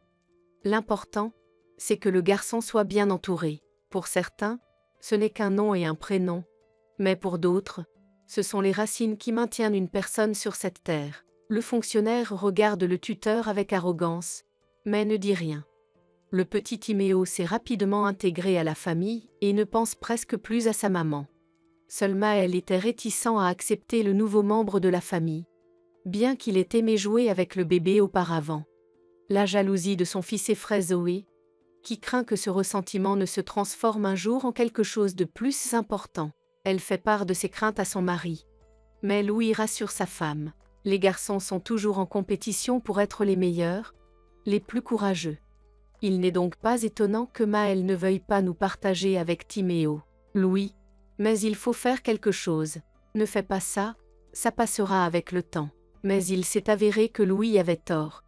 Dommage que Zoé ne s'en soit rendu compte que maintenant. Maël avait appris à masquer son aversion en se montrant trop exigeant avec son jeune frère. Devant ses parents, il était heureux de montrer ses connaissances et ses compétences. Timéo était lui aussi un bon élève, mais il ne faisait jamais étalage de ses résultats. Zoé se leva brusquement de sa chaise et se dirigea vers le bureau de son mari, répétant au passage « Comment ai-je pu oublier cela ? Timéo vient aujourd'hui, et je vais lui montrer ses diplômes. » Son défunt mari avait pris l'habitude de collectionner tous les reçus et autres documents. Depuis sa mort, Zoé n'avait jamais franchi le seuil de son bureau. Aujourd'hui, pour la première fois, elle décide de rompre ce vœu pour aller chercher les lettres de recommandation de Timéo dans les archives. Où sont-elles ?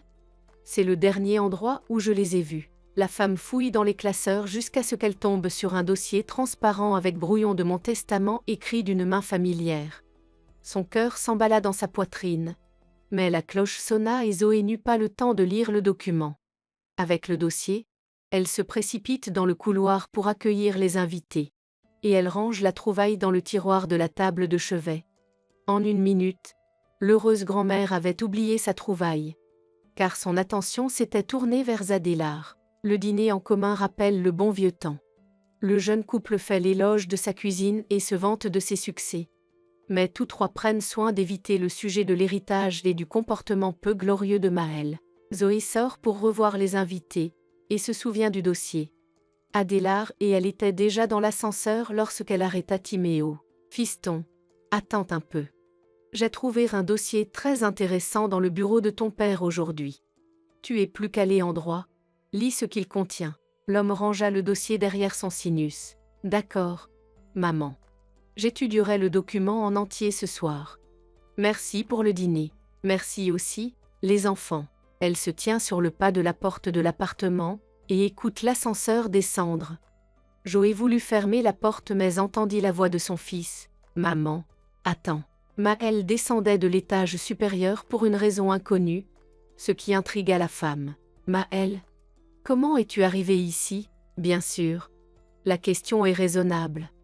Après tout, je n'ai pas été invitée à dîner. Le ton et le comportement provocateur de son fils ne plaisent pas à la femme. « Maël, pourquoi vois-tu de la méchanceté dans les choses simples ? Timéo et Lilou ont encore appelé hier et Adélard m'a beaucoup manqué. Oui, maman, je sais que tu t'intéresses plus aux étrangers qu'à ton fils unique. Maël, ne nous disputons pas. Viens dans l'appartement et mange un peu. » Maël marcha, sans enlever ses chaussures de ville, jusqu'au salon. Il regarda la table, que la propriétaire n'avait pas encore eu le temps de débarrasser. L'homme commença à prendre des amuse-gueules dans les assiettes avec ses mains. Il mange avec avidité, sans quitter sa mère des yeux. « Si ce n'est pas un secret, de quoi avez-vous parlé toute la soirée ? Maël, je vais te chercher une assiette propre tout de suite. S'il vous plaît, asseyez-vous et prenez un vrai repas. Maman, tu t'éloignes du sujet. Vous avez dû parler de moi ? » Zoé s'assoit en face de son fils. « Maël, je ne comprends pas où tu veux en venir. Très bien, je vais vous le dire. Tout ce dont j'ai besoin pour l'instant, c'est de vos signatures. » Maël essuie ses mains grasses avec la nappe. Il espérait énerver sa mère. Mais elle ne cède pas à sa provocation. Elle se leva de table, signalant que la conversation était terminée. « Maël, je ne signe rien. » L'homme se lève à son tour. « D'accord, on s'arrête là pour l'instant. Mais je connais un remède qui vous rendra plus coopérative. » De manière inattendue pour elle-même, Zoé dit doucement. « Maël, j'ai trouvé un brouillon du testament de papa. » Maël s'étouffe, tousse, a du mal à respirer. Mais Zoé continue d'une voix calme. « Maël, j'ai peur que tu ailles trop loin. Pour éviter cela, il faut que je te dise la chose la plus importante. » Ce que Maël entend de sa mère le rend furieux. Il s'élance vers la femme. Mais sa main se fige en plein vol alors que la femme s'écroule silencieusement sur le sol. Un sentiment de peur moite le retint, et il regarda sa mère pendant un moment. Puis il se précipita vers la porte d'entrée, revint, se pencha sur le corps immobile et appela timidement. « Maman, maman !» L'ambulance arriva rapidement et Zoé fut emmenée à l'hôpital. Le médecin remarque avec indifférence. « D'après les symptômes, votre mère fait une attaque. Mais je peux me tromper. Zoé passe près de 3 mois à l'hôpital. Mais les effets de la maladie sont terribles. Elle ne peut plus parler ni se déplacer seule. Timéo et Lilou ne quittaient pratiquement jamais son chevet, ce qui agaçait beaucoup Maëlle. Un jour, le couple entre et ne trouve pas sa parente dans la chambre. L'infirmière répond à leurs questions légitimes. Zoé a été emmenée par son fils.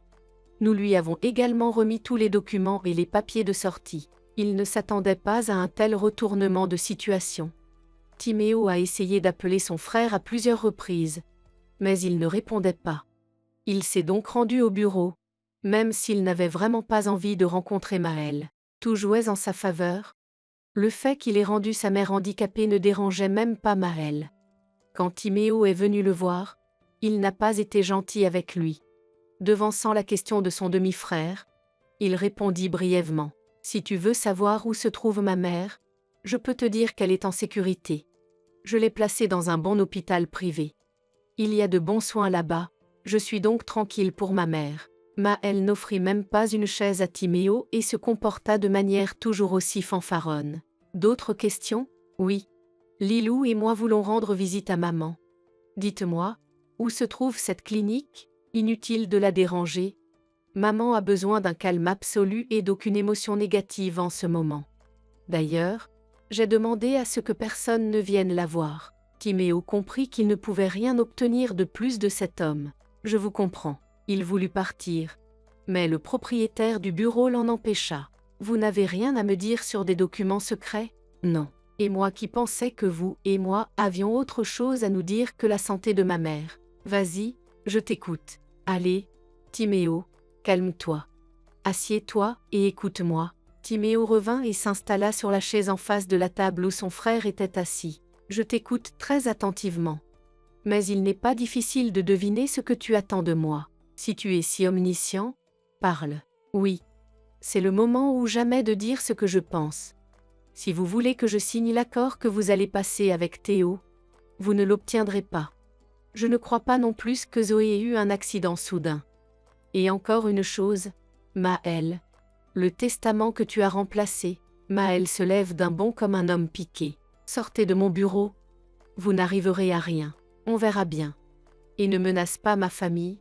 Maëlle, si tu le fais, je te salirai. Timéo quitta le bureau et referma soigneusement la porte derrière lui. Il était satisfait d'avoir tout dit aux yeux de cette crapule. Mais il était trop tôt pour tirer des conclusions hâtives, car à sa demande, Stéphane poursuivait son enquête. Timéo avait été en communication constante avec Stéphane, et lui avait demandé hier de trouver où il avait mis sa mère. Alors que l'homme était presque arrivé chez lui, il reçut un appel de sa femme. « Timéo, passe au marché s'il te plaît. J'ai oublié d'acheter du lait et Adélard réclame des biscuits. » Lilou. « D'accord, je vais honorer ta commande. » Timéo sourit aux pensées agréables de son fils. Il roula doucement jusqu'au marché et se dirigea vers les courses. L'homme, absorbé dans ses pensées, ne fit pas attention aux deux types qui sortaient également de la voiture qui le suivait. Les visages de ces solides gaillards étaient recouverts de cagoules. Timéo se dirigea vers la caisse. Mais en chemin, il fut rudement bousculé par l'un des types. Timéo a presque tenu bon et a réprimandé le client agressif. « Tu ne peux pas faire plus attention ?» Le type s'est arrêté à son tour. « Qu'est-ce que tu me dis ? Mec, c'est toi qui m'as poussé. » Timéo ne veut pas d'altercation et s'empresse de se ranger. Mais les deux hommes ne le lâchent pas d'une semelle. Ils l'empêchèrent d'atteindre la voiture et le jetèrent sur le trottoir. Timéo sentit quelque chose de lourd s'abattre sur sa tête. Lilou regarde sa montre et ne comprend pas où son mari a disparu. Elle compose plusieurs fois son numéro, mais personne ne répond. Une force inconnue la pousse à s'habiller et à sortir. Il était tard, et il n'y avait presque pas de passants dans les rues. Lilou fait le tour de la cour, mais leur voiture n'est pas sur le parking. La femme se dirige alors vers le magasin où ils ont l'habitude de faire leurs courses. Le marché était déjà fermé et sur le parking, elle vit la voiture de Timéo. Ses jambes se dérobèrent et elle faillit tomber en remarquant une grande tache sanglante sur le trottoir. Un inconnu, à l'allure d'un homme au visage sale, s'empresse de lui raconter. « Il y a eu une bagarre ici, il y a environ 1 heure. Je suis allée à la boutique, et j'ai vu 2 hommes battre un 3e homme avec une barre d'armature. Ils ont dû avoir un différend. Une bagarre, avec des lèvres coquines. Lilou demande. Et où est l'homme qui a été battu? Le sans-abri répond joyeusement. Alors ils l'ont emmené. Ils l'ont mis dans un sac et l'ont emmené. Mais avant, la police est venue, elle a interrogé tout le monde. Et moi, qu'est-ce que j'ai fait? Je leur ai dit tout ce que j'avais vu de mes propres yeux, je n'ai rien inventé. Lilou ne se souvient pas comment elle est arrivée dans son appartement. Elle n'a pas appelé les hôpitaux car elle avait peur de la réponse. Ce n'est que le matin qu'elle a appris que son mari avait été victime d'une agression par des inconnus. Mais une voix intérieure lui dit que l'accident n'aurait pas pu se produire sans la participation de Maël. Les anciens employés de l'entreprise sont venus dire au revoir à la victime. Lilou a accepté leurs condoléances et a remercié automatiquement les personnes qu'elle connaissait et qu'elle ne connaissait pas pour leur participation. Elle laissa des larmes à sa voisine qui se propose d'aider la jeune veuve. Maël, lui aussi, s'est présenté à la cérémonie avec un énorme bouquet de roses écarlates et une couronne de fleurs. Lilou, je te présente mes condoléances. Merci, Maël. Tiens bon, Lilou. Et n'oublie pas que tu peux te tourner vers moi à tout moment. Après tout, nous ne sommes pas des étrangers. La seule présence de cet homme éveille les sentiments les plus contradictoires dans l'âme de la femme. Mais elle ne voulait pas s'enfoncer dans une situation aussi inappropriée et garda la tête baissée. Soudain, elle entendit une voix féminine familière tout près d'elle. Je ne crois pas du tout aux coïncidences, et surtout pas à celle-là. Lorsque j'ai quitté cette entreprise, je l'ai entendu dire qu'il écarterait de son chemin toutes les personnes inutiles. C'est ce qu'il a fait. D'abord ma mère, et maintenant mon frère. La voix féminine s'éloigne et Lilou se retourne. Elle aperçoit l'ancienne secrétaire de Louis en train de parler à une autre femme. Oubliant les convenances, Lilou se précipite à leur suite et saisit un bout de phrase. Les choses sont troubles là-bas avec les testaments et les liens familiaux. Lilou saisit le bras de la femme. Adèle, arrêtez, s'il vous plaît. La femme regarde autour d'elle avec crainte. Puis se tourne vers la veuve. Vous vouliez me demander quelque chose? Oui. Je suis désolée. J'ai entendu votre conversation, et j'aimerais savoir. La secrétaire tend les mains devant elle. Non, non. Vous l'avez imaginé? Je ne sais rien. Adèle prend son amie sous le bras, et elle se précipite vers la sortie. Elles n'ont pas parcouru beaucoup de chemin que Maël apparaît à côté d'elle. Lilou. Tu te sens mal? Non, je vais bien. Que t'ont dit ces dames? Rien. Mais je vous ai vu parler. Maël. Depuis quand je dois te répondre? Elle échappe de justesse au harcèlement du frère de son défunt mari. En rentrant chez elle, elle ne pense pas à reprendre sa vie en main, mais à rétablir la vérité. Lilou comprend que Maël ne retient sa mère que pour le moment. Une fois qu'elle serait partie, il obtiendrait ce qu'il désirait. Bien sûr, il était probable qu'il ne s'intéresserait plus à Lilou et à Adélard après cela. Mais si ce n'était pas le cas, et si sa haine était si forte qu'il décidait de se débarrasser aussi du fils de Timéo, elle resta éveillée toute la nuit. Au matin, elle décida que la première chose à faire était de jouer l'idiote. Un imbécile qui croit en tout. La deuxième chose, c'est de cacher Adélard.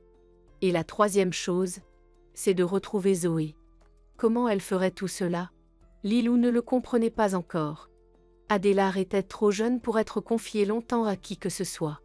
Elle ne pouvait confier son fils à personne. Ou bien y avait-il quelqu'un? Lilou regarde par la fenêtre. Il était une fois, il y a 7 ou 8 ans. Lilou avait une amie. Une meilleure amie, avec qui elle partageait toutes les joies et les peines des jeunes filles. Elles s'étaient rencontrées à l'institut et ne s'étaient plus jamais quittées. À partir de ce moment-là, Lilou a cru qu'elle avait une sœur. Inès dit la même chose. Mais au bout d'1 an, Inès a dit « Non, cette vie tranquille n'est pas mon truc. Mon âme demande de l'adrénaline. » Lilou rit alors. « Pourquoi as-tu besoin d'adrénaline? Je veux dire que vous vous lancez dans des aventures à tout bout de champ. Et si l'aventure ne vous trouve pas, vous la faites advenir. » Inès lève un doigt vers le haut. Inès lève le doigt d'un air entendu. Voilà. Et mon prof de physique disait aussi que si la loi de l'attraction était si indéniable, je marcherais et courrais uniquement sur le plafond. Lilou s'est sentie follement désolée qu'elle se voie moins. Mais elle se rend compte qu'Inès a besoin d'espace. Elle est comme le vent, il lui est impossible de vivre entre quatre murs. Inès avait décidé de devenir maître nageur et pas autrement. Lilou, bien sûr, a essayé de l'en dissuader. Tu ne te rends pas compte que c'est dangereux? C'est dangereux aussi de marcher dans la rue. Et si une brique te tombe sur la tête, bien sûr qu'elle peut tomber. Mais c'est un accident pur et simple, avec une chance sur 1 million. Et dans votre cas, c'est vous qui allez vous retrouver dans le feu de l'action. Inès sourit d'un air énigmatique. Je vais vous dire plus que ça. Non seulement j'y entrerai, mais j'en sortirai toujours victorieuse. D'année en année, leur amitié ne fait que se renforcer. En 3e année, à la toute fin, Lilou rencontra Cédric et disparut. Ils eurent une fantastique histoire d'amour qui éclata au premier regard. Puis Lilou présenta Cédric à Inès. Cédric ne pouvait détacher son regard de son amie, elle n'avait rien à voir avec Lilou. Elle était audacieuse, téméraire. Une semaine plus tard, Inès dit, avec son franc-parler habituel, « Lilou, il faut que tu me comprennes.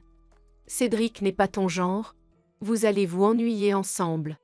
De toute façon, vous ne ferez pas long feu. » Ce à quoi Lilou répond avec assurance, « Tu te trompes cette fois Inès. On sera toujours heureux avec Cédric. » Non, je ne me trompe pas. Pardonne-moi mon ami, même si je sais que tu ne peux pas. Cédric et moi avons fait une demande à l'état civil. Tu vois, Cédric et moi, on est pareils, un peu fous tous les deux. Toi, tu es différente. Tu aimes faire un foyer, un endroit douillet. Lilou se met les mains sur les oreilles. Tais-toi, ne dis pas une chose pareille. Toi. Et moi qui croyais que tu étais mon ami. Va-t'en. Ne m'approche plus jamais, et je dirai tout à Cédric. Inès essaya de dire autre chose. Lilou, tu me remercieras plus tard. Va-t'en. Inès est sortie, et Lilou a pris le téléphone. Cédric. Bonjour. Tu te rends compte de ce qu'Inès vient de me donner? Oui. Lilou. Je sais. Je voulais l'accompagner, mais elle m'a dit que ça ne ferait qu'empirer les choses. Je suis désolée. Lilou. Un petit bip retentit dans le combiné. Environ 1 an plus tard, alors que Lilou avait déjà rencontré Timéo et oublié Cédric, elle reçut un appel d'Inès. Lilou n'aurait pas décroché, mais le numéro était inconnu. Allô? Lilou? Bonjour, c'est Inès. Qu'est-ce que tu veux? Je voulais parler. On n'a rien à se dire. Et ne me rappelle plus. Lilou réalise que son Timéo est 1 million de fois meilleur que Cédric. Comprend qu'elle devrait être reconnaissante à Inès, mais ne peut s'en empêcher. Inès l'avait trahi. Lilou savait que même après toutes ces années, Inès ne refuserait pas son aide, et que Maël ne saurait jamais où trouver Adélard. Elle décrocha le téléphone. Comme Inès appelait d'un nouveau numéro, il était peu probable que l'ancien réponde. Elle décide tout de même de tenter sa chance. Allô, Inès. Lilou? Lilou. Qu'est-ce qu'il y a? Comment sais-tu que j'ai un problème? Tu sais que je sais toujours tout. Lilou sourit à travers ses larmes. Inès avait toujours dit cela auparavant, justifiant son intuition tout simplement phénoménale. Oui, je sais. Inès l'interrompt aussitôt. Lilou, tu pleures? Dis-moi l'adresse, je viens tout de suite. Inès est toute Inès, comme si cela faisait des années qu'elle ne s'était pas vue. Lilou dicte l'adresse, puis ajoute. Inès, veille à ce que personne ne te voie. Il y a eu un silence dans le combiné pendant 1 seconde, puis Inès a tendu la main. Voilà qui devient intéressant. Lilou marche lentement d'un coin à l'autre. Elle n'a pas emmené Adélard à la crèche aujourd'hui. Elle n'en a pas l'énergie. Il est peu probable que Maël s'occupe d'elle comme ça, d'un seul coup. Il est sûr qu'elle est allongée là, accablée de chagrin et incapable de réfléchir. C'est ce que Lilou a ressenti. Mais elle a un fils. Elle doit s'assurer qu'il n'est pas en danger. Elle doit trouver le responsable de la mort de Timéo et le traduire en justice. Que ce soit Maël, Lilou n'en doutait pas, bien sûr. Mais pour tous les autres, sa confiance ne suffirait pas. Moins d'1 heure plus tard, on sonna à la porte. Lilou s'y précipita et regarda par le judas, puis ouvrit rapidement et entraîna littéralement Inès à l'intérieur. Cette dernière la prend immédiatement dans ses bras. Je regardais les nouvelles en conduisant. Je vous présente mes condoléances. Merci, Inès. Je m'accroche avec mes dernières forces. Elle parlait doucement dans la cuisine. Et ni l'une ni l'autre ne remarqua l'apparition d'Adélard dans la cuisine. Il dit fort, comme un enfant poli doit le faire. Bonjour. La femme sursaute. Lilou se lève, prend son fils dans ses bras. Rayon de soleil. Je ne t'ai pas entendu te réveiller. Si, je t'ai entendu. Qu'est-ce qu'on mange au petit déjeuner? Et qui est cette tante? Lilou le fait asseoir sur sa chaise. Cette tante, c'est mon amie. La vraie? Oui. Inès regarde Adélard avec intérêt. Elle n'a pas d'enfant. Elle tend la main à Adélard. Faisons connaissance. Je m'appelle Inès. Adélard serre la main tendue. Je m'appelle Adélard. Là? Adélard se souvint de quelque chose et regarda sa mère. Ses yeux se remplirent rapidement de larmes. Lilou se précipita vers lui. Mon chéri, je vais préparer le petit déjeuner. En attendant le petit déjeuner, Adélard fait la connaissance d'Inès. Et toi, tu travailles où? Je suis maître nageur. Les yeux du garçon se sont agrandis. Un vrai? Celui qui sauve les gens? C'est vrai? Le vrai. J'ai plein de photos sur mon téléphone. Tu veux les voir? Tout à fait. Inès s'installe sur son canapé et commence à lui montrer les photos. Adélard est tout simplement ravi. Moi aussi, quand je serai grand, je serai maître nageur. Lilou se tourne vers lui. Il y a quelques jours, tu voulais être pilote, n'est-ce pas? Le garçon n'est pas déconcerté. Je vais être pilote de sauvetage. Inès sourit. Tu sais quel genre de formation est nécessaire pour cela? Je vais m'entraîner. D'abord, il faut que tu sois en très bonne santé. Il faut prendre l'air, se baigner dans la rivière, etc. Adélard regarde Inès d'un air confus. Adélard regarde Inès d'un air confus. Et où vais-je trouver tout ça? J'ai un endroit pour cela. Honnêtement. C'est pour ça que tu veux qu'on aille tous ensemble demain pour le voir? Adélard lève les deux mains en l'air. Adélard lève les deux mains en l'air. J'y vais. Et maman? Et maman aussi, bien sûr. Inès a eu le temps de dire à Lilou que ses parents habitaient à une centaine de kilomètres. Le village est assez grand. Il y a beaucoup de petits-enfants en visite.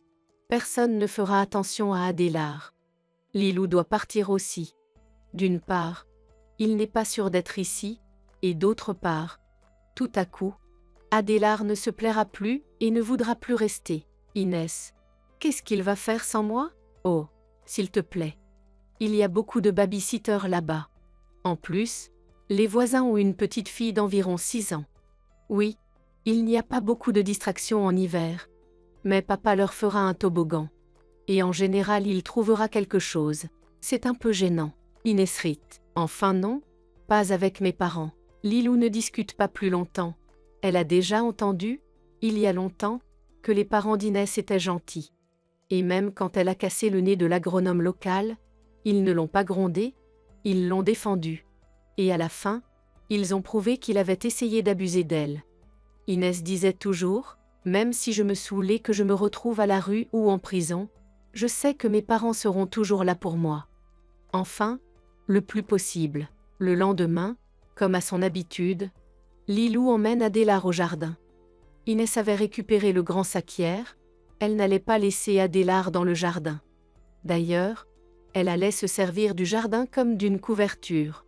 Sortir de l'autre côté. Et la monter dans la voiture avec Inès. Son sac lui tirait la main. Elle sortait à l'appel tous les papiers qu'elle trouvait chez elle. Pendant qu'elle serait au village pour quelques jours, elle étudierait, lirait, verrait si elle pouvait trouver quelque chose d'intéressant. Ils sont accueillis comme des membres de la famille.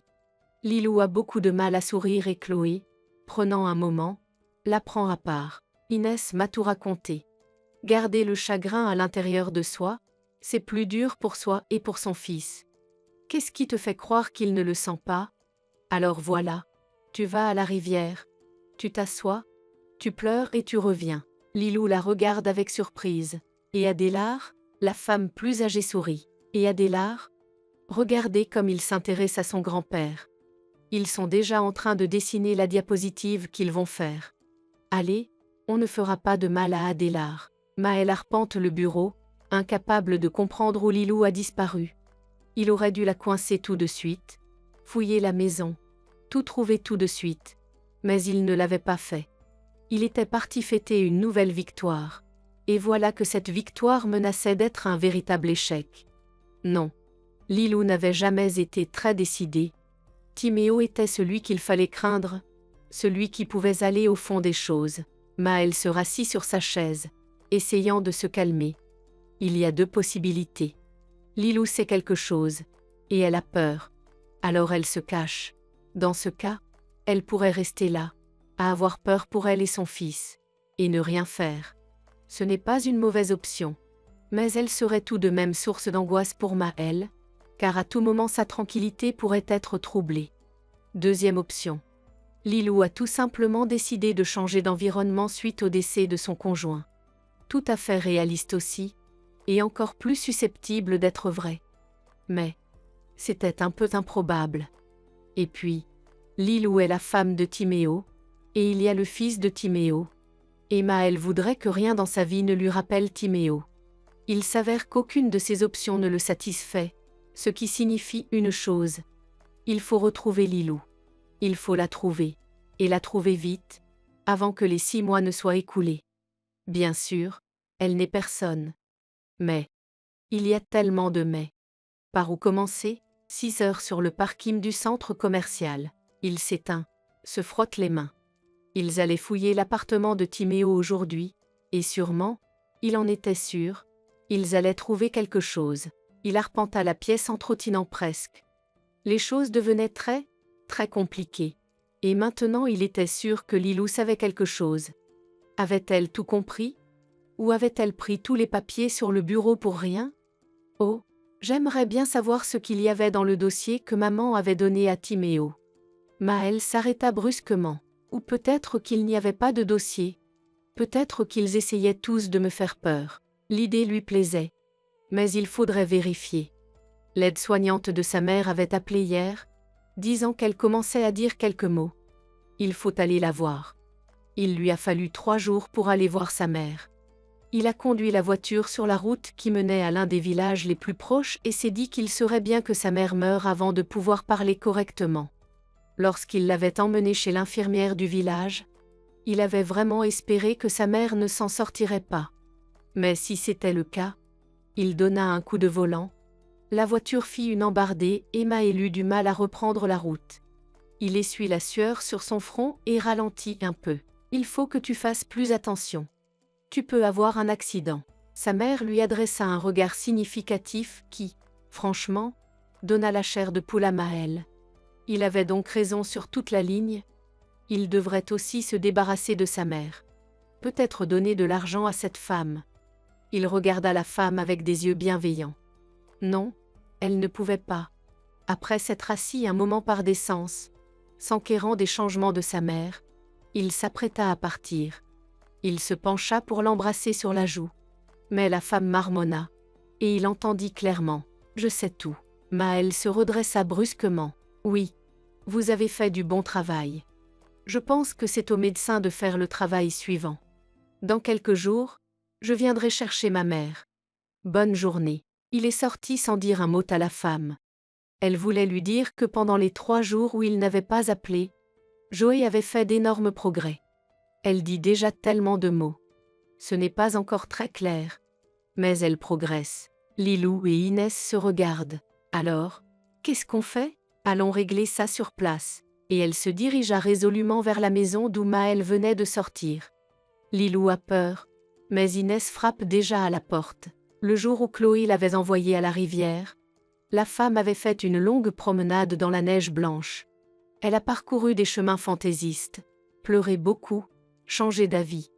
Mais en rentrant à la maison, elle se rendit compte qu'elle était vraiment soulagée.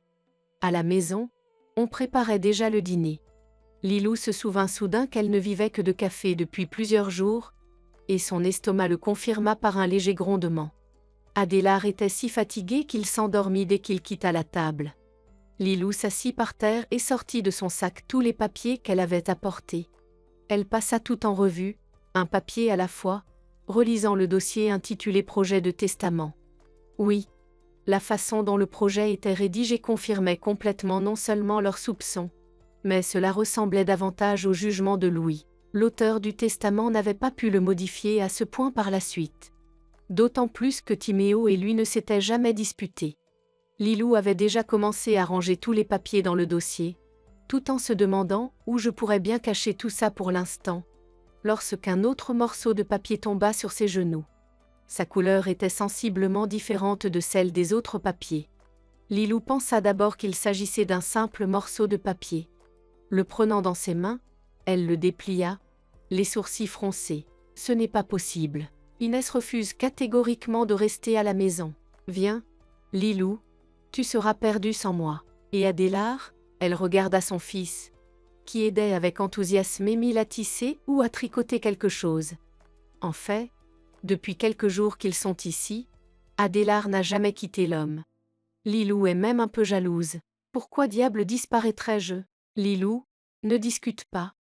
Adélard est très bien avec papa et maman. C'est merveilleux quand il ne me harcèle pas pour les petits-enfants. Comment Lilou pourrait-elle discuter? D'autant qu'elle est beaucoup plus à l'aise avec Inès. Le soir, il y a un conseil de famille. Émile pose une feuille devant lui. Alors, qu'est-ce qu'on a? Ils sont restés longtemps assis, à parler, à réfléchir. Enfin, Chloé a dit, s'il cache sa mère comme ça, c'est qu'elle sait quelque chose. Et s'il choisit de la cacher, c'est qu'elle doit aller mieux. Logiquement, Lilou acquiesce. Oui, c'est ce que je pensais aussi. Et puis il s'avère qu'elle a besoin d'être secourue. Pour cela, il faut la retrouver. Ou mieux, l'emmener. Lilou soupire. L'emmener où? Elle a manifestement besoin des soins d'un médecin. Émile sourit. Eh bien, il y a quelque chose qu'Inès ne vous a pas dit. En fait, ma femme a travaillé ici pendant des années comme ambulancière. Lilou les regarde d'un air perplexe. Vous voulez dire comment? Vous suggérez qu'on vous amène Zoé. Mais vous me connaissez à peine. C'est trop d'aide. Lilou avait envie de pleurer. Mais Chloé lui posa la main sur le bras. Lilou, nous sommes des êtres humains. Et les gens sont censés s'entraider. Lilou, bien sûr, a immédiatement pleuré. Et Inès a dit, même si on la retrouve. Comment la ramener? Chloé sourit. C'est très simple. Je crois qu'il faut aller voir Maurice. Inès a éclaté. Maman, tu recommences? La femme regarde sa fille avec innocence. Qu'est-ce que tu racontes? Inès? C'est juste que Maurice a une belle voiture spacieuse. Et puis, Maurice ne refusera jamais de t'aider. Lilou regarde Inès avec intérêt. Elle ne lui avait jamais posé de questions sur Cédric. Inès interpréta correctement son regard et haussa les épaules. Nous ne nous sommes pas mariés. La veille du mariage, je l'ai surpris avec une autre fille dans notre lit. Je suis choquée. Maurice s'est avéré être un jeune homme très gentil. Ils ne sont pas entrés dans les détails. Il n'a pas posé trop de questions. Il est maintenant assis dans sa voiture à environ 500 mètres de l'endroit où se trouve la cabane. Il s'éloigna pour que Maëlle ne le voie pas. Il attend l'appel. L'accueillante regarde Inès et Lilou avec surprise. « Qui êtes-vous » Lilou se précipite sur Zoé qui la reconnaît, essaie de sourire, de dire quelque chose, mais semble très agitée. Inès se penche sur la femme. « Nous emmenons Zoé. » Son fils lui veut du mal. La femme s'est soudain redressée sur sa chaise. « Je le savais. Voilà quelque chose qui me disait qu'il n'avait pas amené ici un homme dans cet état. Comment ça? Il me tente un piège? Et si c'est le cas? Pourquoi avez-vous accepté ?» La femme fait un signe de la main. « J'ai un fils qui a fait des bêtises et qui a disparu. Et j'ai honte devant les gens de payer pour lui. Maëlle paie bien. » La femme se lève. « Je ne vous gênerai pas. Je vois que quand il vient, Zoé est très nerveuse. Et vous? Elle est vraiment la bienvenue. » Lilou s'approcha de la femme. « Et toi? » Il va vous demander. La femme fait un nouveau signe de la main. « Ah, je m'en vais. Je vais chez ma sœur. Elle me demande depuis longtemps. » Maëlle refit les 100 pas dans le bureau. Ce n'est pas qu'un malin. C'est un véritable homme d'affaires. Il n'y avait plus grand-chose à faire. Il fallait presser un peu Théo. Et l'affaire était dans sa poche. Maëlle relut 10 fois tout ce que Théo lui avait laissé. Les conditions étaient encore meilleures que ce qu'il avait espéré. Maintenant, il allait traquer Lilou et son fils, les écraser comme des punaises, puis s'occuper de la mère pour qu'elle ne se lève pas et n'en dise pas trop, et enfin finaliser l'accord avec Théo. Et c'est tout. Ensuite, il pourrait continuer sa vie et ne penser à rien. Il l'aurait retrouvée depuis longtemps. Mais il n'en avait plus le temps. Maintenant que l'héritage n'était plus qu'à quelques jours, il allait travailler dur pour la retrouver. Maëlle, il y a quelqu'un qui veut te voir. La jeune fille n'a pas le temps de terminer car elle est brutalement écartée, et un homme prêt à tout pour de l'argent entre dans le bureau. Nous avons trouvé votre soignant. L'homme se rassit sur sa chaise. Maëlle eut la première pensée de tous les temps. Et si cet homme n'aimait pas quelque chose, il le tuerait sans sourciller. Et gratuitement. Si vous êtes venu sans cérémonie, y a-t-il du nouveau? Oui. Nous avons trouvé une aide-soignante. J'ai un peu insisté. Ta mère a été emmenée par 2 femmes. J'ai montré une photo de la femme de ton frère. C'était elle. Maëlle est en colère. Ce n'est pas mon frère. Je me fiche de savoir qui il est pour toi. Donne-moi l'argent. Je t'ai déjà payé. Ce que tu as payé est terminé depuis longtemps. Maëlle comprit qu'il ne servait à rien de discuter, qu'il valait mieux payer. Combien de fois s'était-il juré? Combien de fois s'était-il promis de ne pas se frotter à ce contingent? Et maintenant, il comprenait parfaitement que ses affaires, qu'il n'avait cessé de soulever, ne pouvaient résoudre que de telles personnes. Et ce, parce qu'elles étaient contraires à la loi. Maëlle se rassura en se disant que ses proches ne lui avaient pas laissé le choix. Tous savaient parfaitement que lui seul devait être l'héritier unique et incontesté. Aucun d'entre eux n'avait le moindre droit sur un centime qui appartenait à Maëlle. Et cela lui appartenait bien avant la mort de son père. Maëlle regretta d'avoir appelé une ambulance pour sa mère. C'est parce qu'à ce moment-là, les sentiments de son fils pour sa mère signifiaient encore quelque chose pour lui. Il a appelé l'ambulance non pas parce qu'il craignait pour la vie de sa mère, non pas parce qu'il avait pitié d'elle, mais parce qu'il le fallait. Et il y avait tant de problèmes qui auraient pu être évités. Il n'avait jamais pensé que cette Lilou si calme oserait emmener sa mère. Et surtout, pourquoi, tandis que l'homme recevait l'argent et s'en allait, Maëlle réfléchissait. Qu'est-ce qui était le plus important pour lui maintenant? Vers quoi se dirigeait-il? Il était en passe de commander, d'être loué non pas par Timéo, mais seulement par lui. Certes, il n'y avait plus personne à féliciter et dont il pouvait être fier. Mais ce n'est pas grave. Il n'en reste qu'un peu. Son entreprise, sa société, va décoller. Il faut que Théo se dépêche. Il faut trouver une raison irréfutable de signer les papiers plus tôt. Après tout, dans quelques jours, il sera en pleine possession de ses moyens. Et puis, une fois les papiers signés, il n'aurait qu'à rebaptiser l'entreprise et s'assurer que personne n'y mette la main. Maëlle était sûre que personne n'oserait. Mais il se considérait comme un homme très prévoyant, et il décida de procéder ainsi. Il n'avait pas l'habitude de remettre les choses à plus tard. Il n'avait pas le temps de chercher sa mère et Lilou. Ou plutôt, il risquait de ne pas pouvoir les retrouver avant que le testament ne prenne effet. Tout compte fait, les astres s'alignaient comme il le souhaitait. Maëlle composa un numéro. Théo. C'est moi, Maëlle. Maëlle, je ne te reconnais pas. Je suppose que vous avez lu tout ce que je vous ai laissé. Tout à fait. Théo. Et tu sais, j'ai décidé de ne pas remettre les choses à plus tard. Je me disais que nous pouvions déjà être utiles l'un à l'autre. Et nous attendons quelques formalités.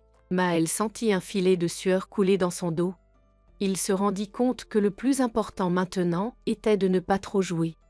Il se rendit compte que l'adversaire qu'il avait en face de lui était très rusé.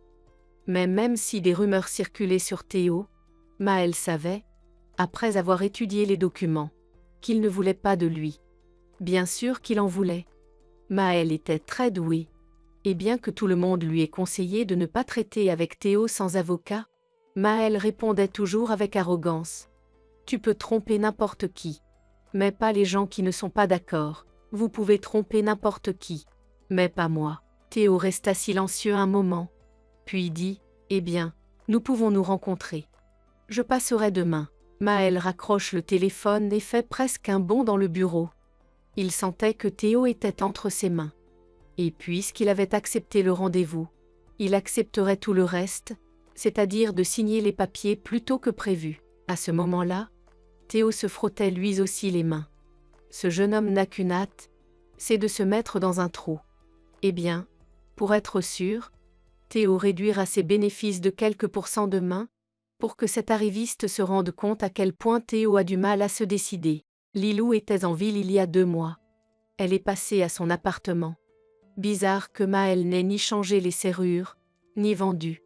Puis la femme s'est souvenue qu'il n'en avait pas encore hérité. Elle regarde le désordre créé par ceux qui ont cherché les papiers. Elle soupira, mais ne toucha à rien. Lilou portait une perruque rouge vif, un Maël et des baskets. Quiconque connaissait Lilou n'aurait jamais cru qu'il s'agissait d'elle. C'est parce que la femme s'engage toujours à porter des vêtements beaux et féminins. Et le Maël sportif, pensait-elle, était réservé à la salle de sport. Elle n'est pas venue en ville pour admirer l'appartement et le désordre qui y règne. Lilou avait besoin de rencontrer quelqu'un. Et cette personne, c'était Stéphane. Lilou savait que Timéo avait rendu visite à un ami de son père les derniers jours avant sa mort, et que c'était l'affaire qui l'avait tué. Stéphane regarda Lilou avec des yeux incompréhensifs. « Je suis désolé, vous avez dit à la secrétaire que je m'occupais de votre dossier. Mais je ne me souviens pas de vous. » Lilou s'assura que la porte était bien fermée et retira sa perruque. « Lilou ?» Stéphane est effaré. « Je ne vous aurais jamais reconnu dans cette tenue. Tu es un maître du déguisement. Où diable as-tu disparu? J'ai essayé de te retrouver après. Après la mort de Timéo. Je suis allé chez toi plusieurs fois, j'ai téléphoné. Mais rien. J'ai cru que tu étais parti, et je t'ai même compris parce que c'est vraiment difficile de rester là où on était ensemble. Tu as raison, c'est très dur. Mais ce n'est pas pour cela que nous avons dû partir, quand bien même. Maël ne s'est donc pas contenté de faire un testament? Non, c'est curieux, il a une telle haine envers Timéo. Après tout, personne ne lui a menti. Personne ne lui a dit que Timéo était son propre fils. D'où vient cette haine? C'est comme si c'était inconscient. Je n'arrive même pas à comprendre ce qui le provoque. Lilou s'approcha du bureau et posa le dossier sur la table. Dit, est-ce qu'on peut prouver que le testament n'est pas réel? Oui. Maintenant j'ai une preuve. Lilou lui tendit le dossier. C'est un brouillon du testament. Et ce n'est pas tout. Elle déplie le papier devant lui. Stéphane le parcourt des yeux. Ce n'est pas possible. N'est-ce pas? Est-ce qu'il est au courant? Dit Lilou pensivement. Tu sais, au début je pensais qu'il n'était pas au courant. Et puis Timéo a eu le document, ce qui veut dire que non seulement les parents de Maël étaient au courant, mais aussi mon mari. C'est peut-être pour cela qu'il y a eu tant de haine, mais il y a de la logique là-dedans. Et puis beaucoup de choses s'expliquent. Lilou, je sais que Théo et Maël vont signer les papiers demain. Bien sûr, tu pourras faire un procès pour tout après. Mais je pense qu'il n'y aura rien à faire. Il faut agir dès demain. Maël et Théo sont assis l'un en face de l'autre dans la salle de réunion. Maël avait délibérément choisi cette place pour que Théo en ressente l'importance. Certes, Théo avait réduit ses bénéfices de 2%. Mais d'un autre côté, Maël le comprenait. Théo prenait un risque. Maël savait qu'il ne se passerait rien. Mais Théo ne le savait pas. Maël avait son avocat derrière lui, et Théo avait son avocat derrière lui. Ils s'arrêtèrent un instant pour relire les documents. Théo fait seulement semblant de lire. Il connaissait le document par cœur. Il l'avait rédigé lui-même et savait parfaitement où se trouvaient les pièges. Mais Maël n'a rien vu. Son avocat et son notaire non plus. Les yeux de Maël brûlent d'un feu avide. Alors, qu'est-ce que c'est? Maël n'eut pas le temps de terminer sa phrase qu'il jeta un coup d'œil agacé vers la porte. Là, sa stupide secrétaire empêchait une fois de plus quelqu'un d'entrer. Il se leva et se rassit aussitôt. Confus, des gens entraient dans le bureau. Lilou. Elle faisait rouler devant elle le fauteuil roulant dans lequel sa mère était assise comme une reine. Et le pire, c'est que sa mère le regardait avec des yeux pleins de sens.